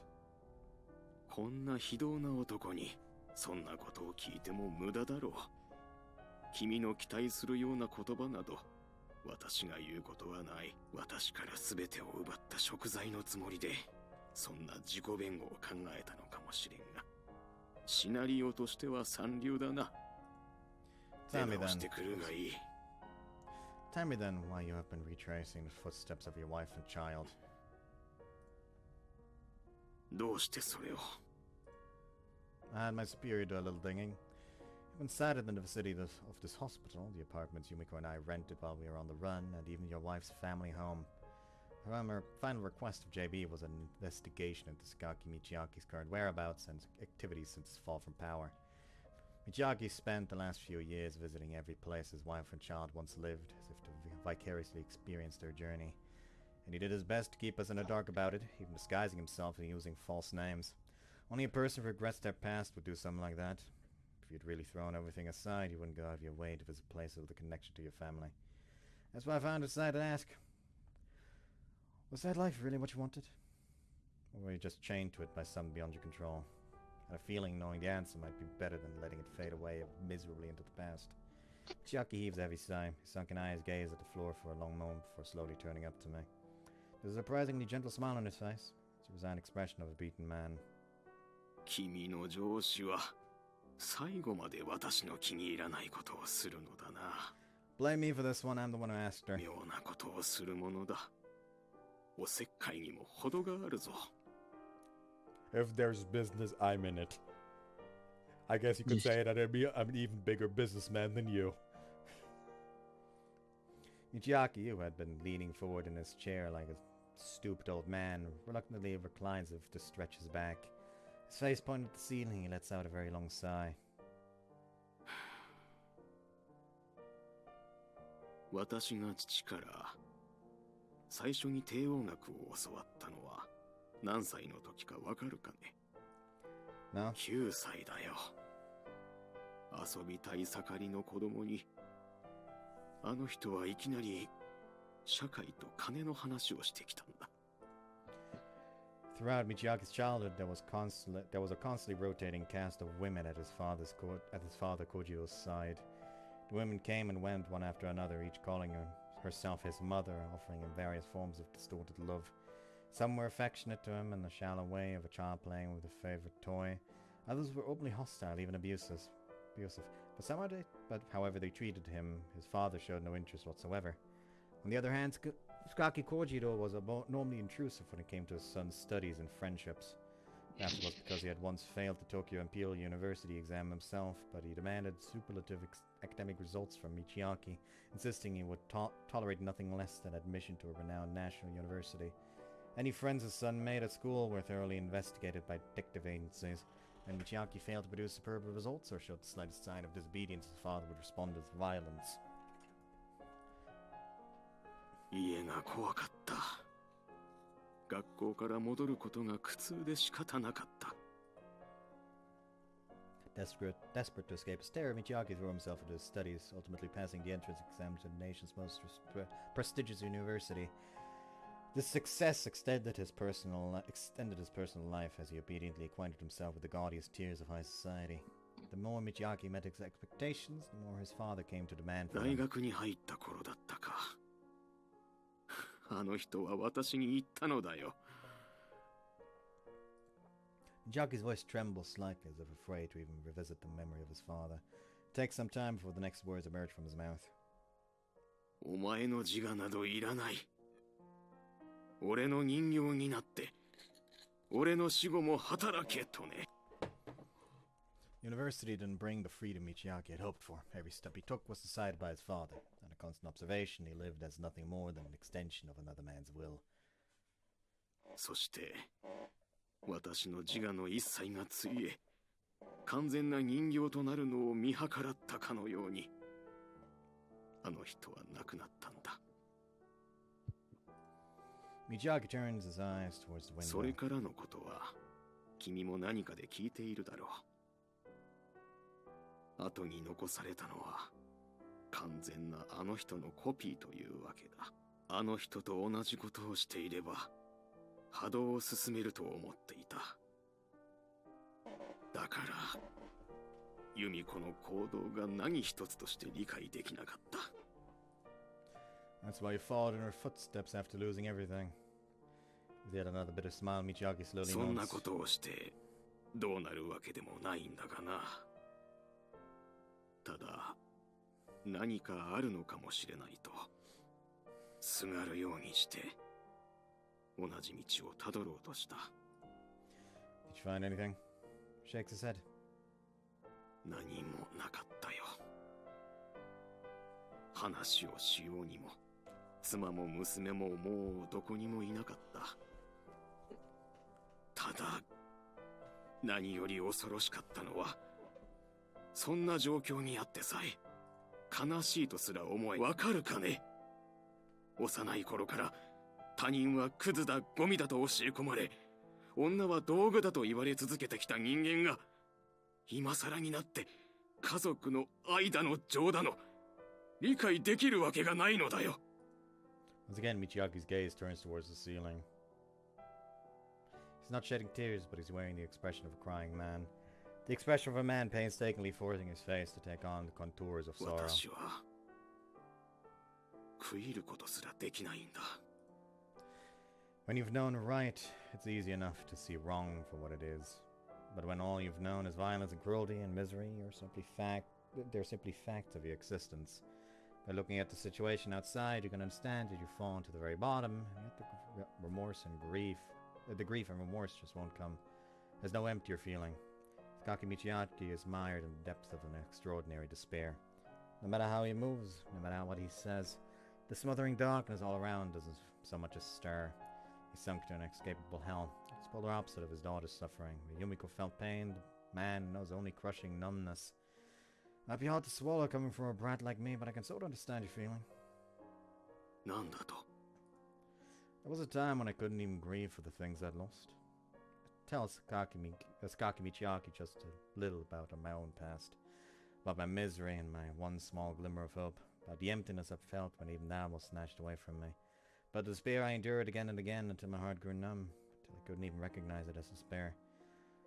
Once I've completely recovered even now, little by little I've started to experience those feelings again. Do you know why?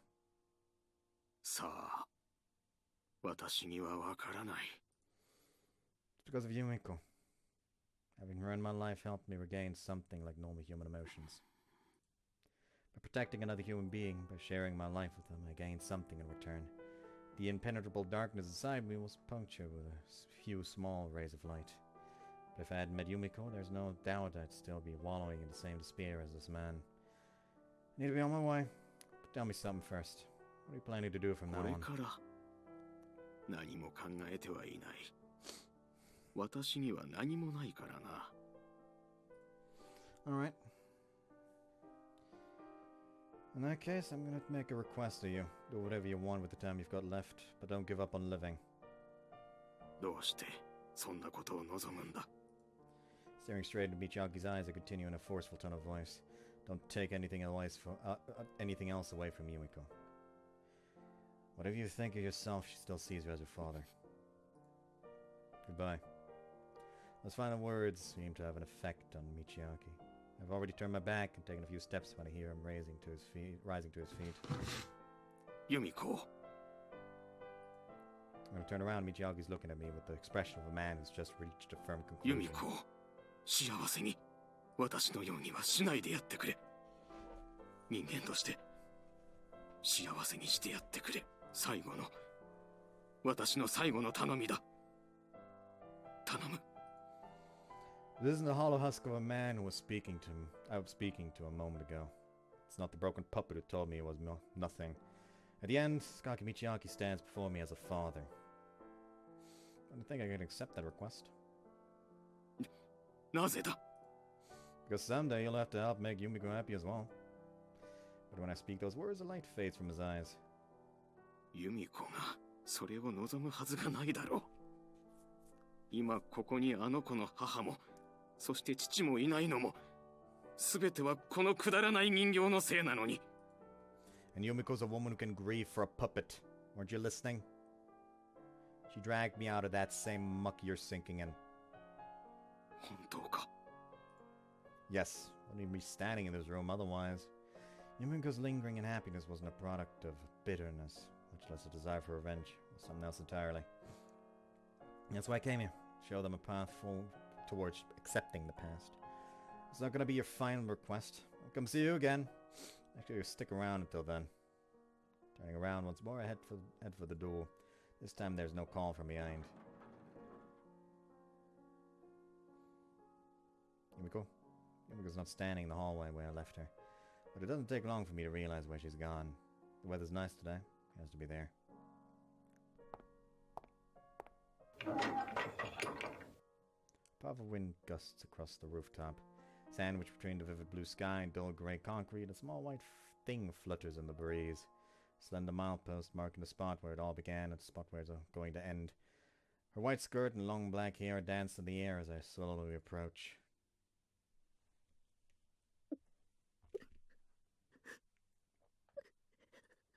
Well, a little CG for you. Yeah, that's very nice CG. Very lovely. Wrapping my arms around that slim body from behind, I embrace it tightly. Yumiko must have realized I was approaching. Without flinching or turning around, she reaches up to grasp at my hand. Shoulders trembling softly, she lets her tears spill freely down into my arm.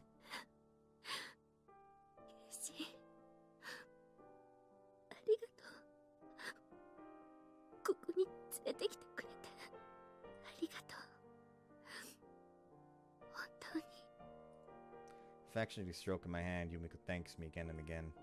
The wind gusts strongly past us, but we accept it head on, steady as a deeply rooted tree.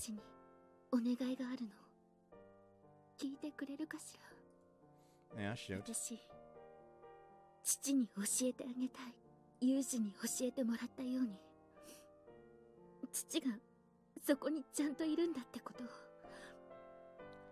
She chokes up repeatedly as the words leave her mouth, and yet her voice seems strong and firm. It's gonna take a while, you know. Sakaki Michiaki has many, many empty years behind him.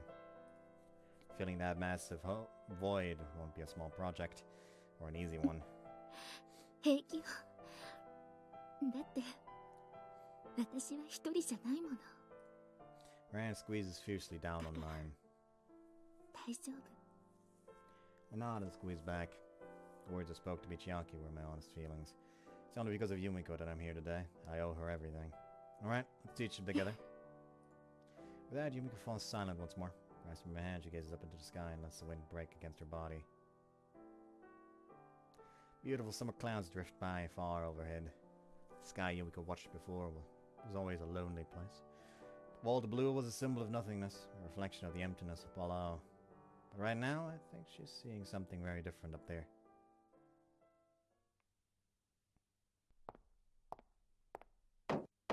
入りなさい。はい、失礼します。例の件の報告？ Oh boy, why did this music start playing? はい、そうです。いいわよ。報告してちょうだい。東浜電鉄に絡む敵対勢力の排除ですが、筆頭であったカルマ陸将補の急勢により、その勢力は次第に弱まっています。一部の組織暴力が旧来の組織と手を組んで資金集めをしているという情報もありますが、取るに足らないものかと思われます。榊道明のその後は？精神的にかなりの疲弊が見られましたが、現在は娘の榊由美子の支援により回復傾向にあるとのことです。以前のような暴挙には至らないと見て間違いないでしょう。彼も国益を損ねるようなところまで手を広げずに、抱えきれる程度にしておけばよかったのよ。目をつけられちゃいけないところにバレた以上、見過ごすわけにはいかなかったわ。外事経由の情報では、陸将補が内通していたとされる外国人の女も処理されたそうです。門間陸将補もバカなことをしたわね。そのままおとなしくしておけば議員にだってなれたのに、年がいもなくやってきた春に浮かれて欲をかいたせいで病死することになったわけだから。 They've been at fucking work. 門間陸将補の後継ですが、内田一佐の昇格が決まりました。あの人畜無害のおじさんなら無難に務めるでしょう。適当な中間のポジションには首振ってハンコつくだけの人間がいればそれでいいわ。それにこの職場に関して言えば野心など一切ない方がいい。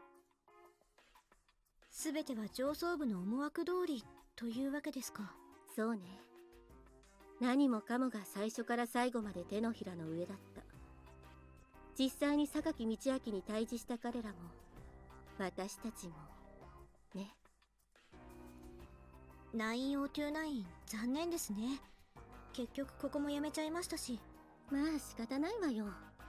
もう子供も生まれたわけだし、そうそう無茶もできなくなる潮時だったのよ。何よ、私の顔をじっと見て。寂しそうですね、先輩。余計な詮索をしないでちょうだい。キアラ、コーヒー入れて。は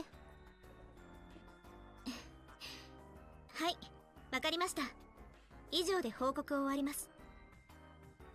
さようなら、ユージ。Knock, knock, knock. Did you forget something, Kiara? You just walks in. Hey, JB. You want to be the godparent of my child? It would have been a good touch, but I think Yuji just wanted to distance himself from the likes of that. You think you can take a distance from me? Too bad. You can't escape me. 5 years later. 28 stab wounds. In an alternate universe of 2020. Pulled along by a small hand, I walked down a gently curving river at the side of a familiar... curving road at the side of a familiar river. I have to bend over a little to match the height of my companion. Moving at an awkward trot, I do my best to keep up. Maybe you could slow down instead, Yuma. My entreaty, delivered with a lopsided half-smile, is shot down instantly. As Yuma hauls me forward with renewed vigor, I hear a quiet giggle from behind us. Look, Yumiko, can you stop laughing and say something to the kid? Ignoring this request entirely, Yumiko smiles over at us. One of her hands is occupied with a picnic basket, the other with a bag full of painting materials. She watches her husband and only daughter run noisily along with an expression of profound contentment on her face.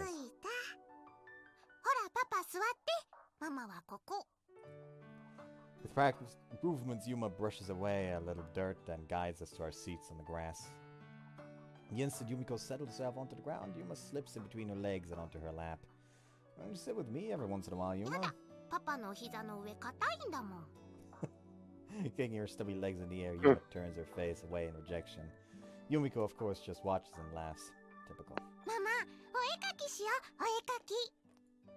Looking back at her mother, Yuma makes her usual demand. Yumiko nods and retrieves a sketchbook from her bag.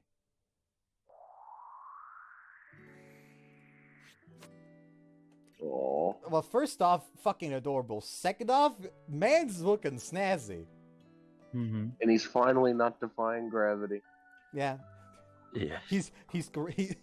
Oh my god, it's a metaphor because now that his life is stabilized, he's grounded. Oh, Of course. Oh my god. I hate my life. No Think of it like way. that. But yeah, can we just talk about how this man looks like a fucking Tekken or King of Fighters main character right now?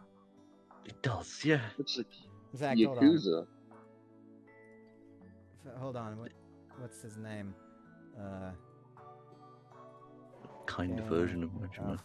Fighters main characters. Who is it? Kyo Kusanagi. He literally kind of looks like Kyo Kusanagi. Hold on. We can... Yeah, you're right. That's It not does. Pictures. Like, let's try and find a picture of Kyo Kusanagi where he is not wearing his bandana. There we go. This one works. It works exceedingly well, actually. Jesus fucking Christ. But yeah, fucking look at this. Compare. Oh, yeah. Uh-huh. You're right. It does.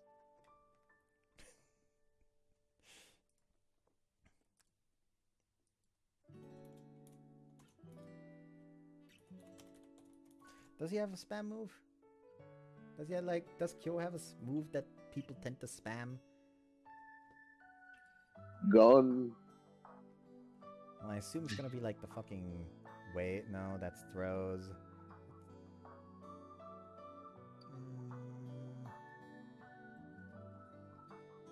I have no idea.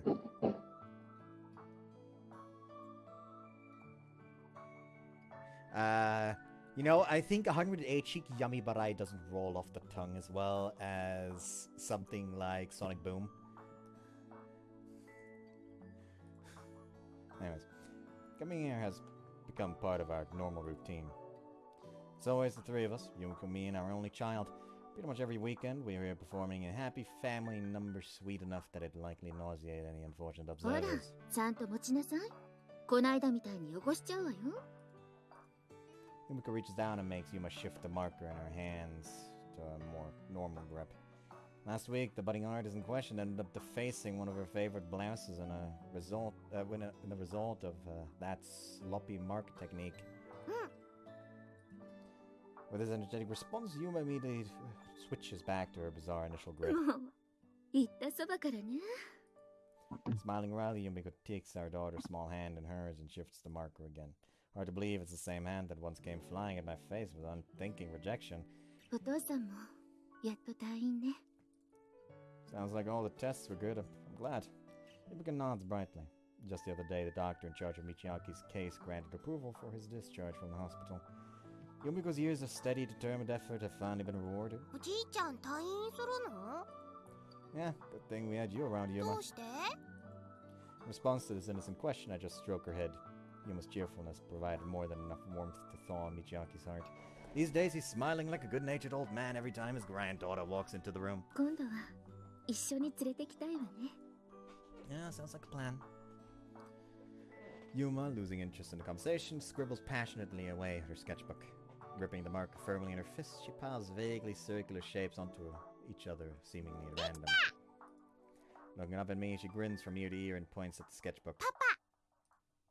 A mishmash of shapes that might barely qualify as something like a face stares up at me from the sheet of the paper. Sorry, Yumiko, seems Yuma might have taken after me instead of you on this front. Unable to find appropriate words of praise, I let out a fatherly ま sigh. だわからないわよ。これから上手くなるかもしれないのに。ね、ユマ？これパパに似てるよ。 I've got to do something about his sense of aesthetics at least. As I heave another long sigh, At my least wife she got a daughter good sense of cackle at me. humor. Yes. That's true. When our laughter dies down, Yumiko mumbles a few words to こ herself. んな日が来るなんて。本当によかった。 Stroking Yuma's head gently, she continues with three earnest words. ありがとう、ユージ。 Once there was only emptiness inside her. Yumiko rejected everything, avoided all communications, cut off the lines tying her to the world. Hold on, the joke came to mind after I pressed the button. Once there was only emptiness inside her. And between then and now, there was even a kid inside her for a second. Very, very broad, very fucking wide steps forward. Used to be empty, now there's a kid in there. Eventually, the passage of time softened her. Slowly, almost against her will, she began to form new connections. But at first, those bonds inspired only denial and guilt. Today, she's full to the brim with heartfelt gratitude. It flows out of her as naturally as she breathes. Every thank you is nothing less than proof that Yumiko's embraced this world with open arms, and she's actively chosen to live in it. That's my line. Thank you, Yumiko. After a long, painstaking search, we found happiness. Of course, it's a fragile thing with no constant form. We still have our struggles and our doubts. But it's not just the two of us anymore. There's someone else for us to protect. Someone else to protect us both. The future we couldn't begin to imagine is slowly revealing its shape. 今度はママを描くね。どんな顔になるのかな？ The warm late spring wind blows gently by us. As the leaves rustle slowly in the distance, Yuma's musical voice flies out towards the ocean. And in the sky we've drawn together, there's not a single speck of cloud.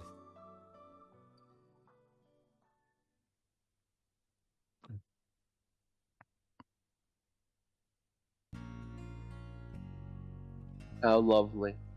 Yes, indeed. And I know this is probably going to be a very lovely ending credit sequence, but alright, can we... I forget, you can't skip these, right? Mm-hmm. Oh well, might as well take this chance to read out the quote-unquote bad ending, which is just apparently the normal ending, instead of a bad ending. Yeah, because no deaths occur.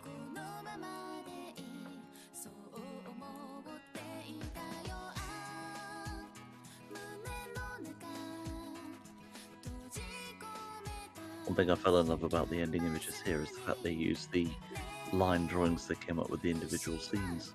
These are very nice,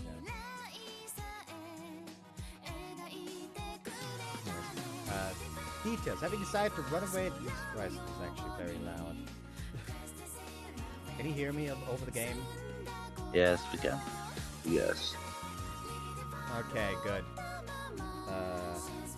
The road not followed. Having decided to run away instead of confronting Michiaki, Yuji and Yumiko end up on the run permanently, abandoning their previous lives and starting anew. After several years, Yumiko and Yuji have married and now have a son instead of a daughter. Yumiko had been disowned by her father Michiaki, indicating that he never had any interest in her as an heir to his company. Yumiko appears to be quite overjoyed about it, but Yuji knows that he still sees that shade of depression looming over his wife. While the both of them are not exactly living the good life, they have enough to get by with Yuji's job, and they still keep in touch with their old classmates, especially Amane. Nothing is known about Michiru, but it is known that Makina went to Kyoto to work together with Amane in her family's restaurant. Yumiko continues to smile as their lives pass by day, but Yuji continues to notice that she constantly wears a mask of lingering sadness and loss. Having been truly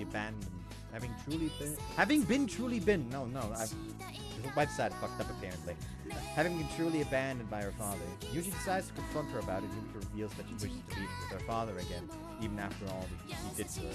Yuji does not strongly object, but asks why, which she states that it's only normal for a daughter to want to show off her children to her father. They could even find the chance to rebuild their shattered relationship thanks to Yuji and Yumiko's son. Yuji agrees to her wishes, carrying both hope and despair in his heart, but he knew that what he felt could not be compared to the insurmountable loss that Yumiko must be feeling all this time. And it ends there, apparently.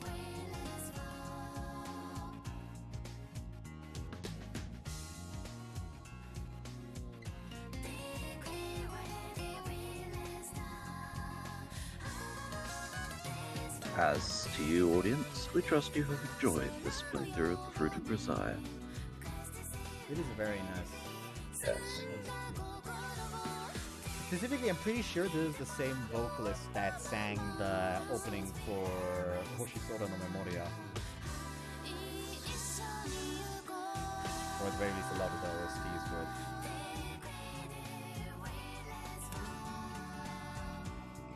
Actually, no, not Hoshisora, not Hoshisora no Memoria. It was the Colorful World. It was that same studio. You can forgive me.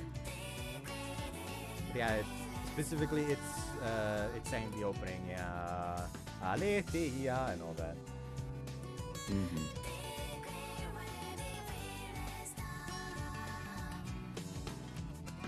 What was his full name again? Like, I only ever remember the colorful world part. Irotori Dori no Sekai, the colorful world. There we go. Or Iro Sekai. Yeah, she also sang this one also sang the opening for that. And booted to main menu unceremoniously. Yeah. Anyways, so yeah, with that we finished Grisaia. Marvelous.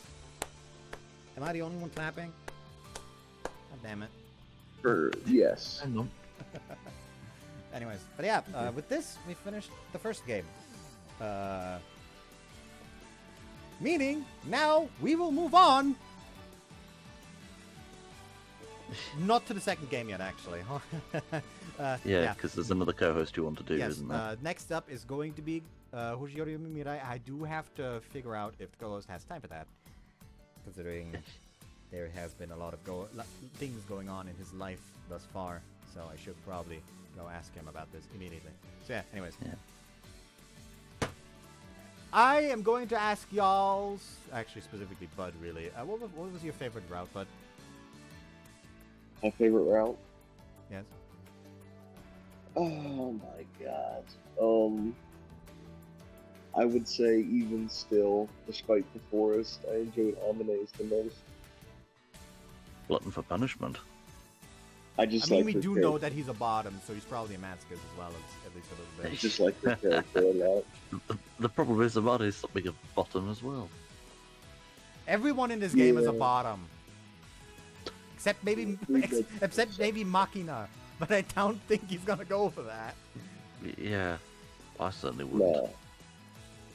Well, that and Amane's a speed demon. I love a woman that can appreciate speed. Seed demon would be a bit more accurate. She is also a semen demon. I said seed, but that also works too. Semen demon sounds better. But yeah, anyways, I would say, what is my favorite route in this? It is, honest to God, I would say it's close between Sachi and Yumiko, actually. And as for me, I would have selected Yumiko's route. Not least that it was one of the early ones I remember going through again, but also the fact that, quite simply, it allows her to articulate a normally quite shut-off character. But yeah, I would probably put like Yumiko and Sachi on the same run. After Yumiko and Sachi would probably be Amane, then Michiru, and finally Machina not we known. Fucking skipped. Yeah. Machina remains unmarked. But yeah, how did you enjoy the game, Bud? Overall.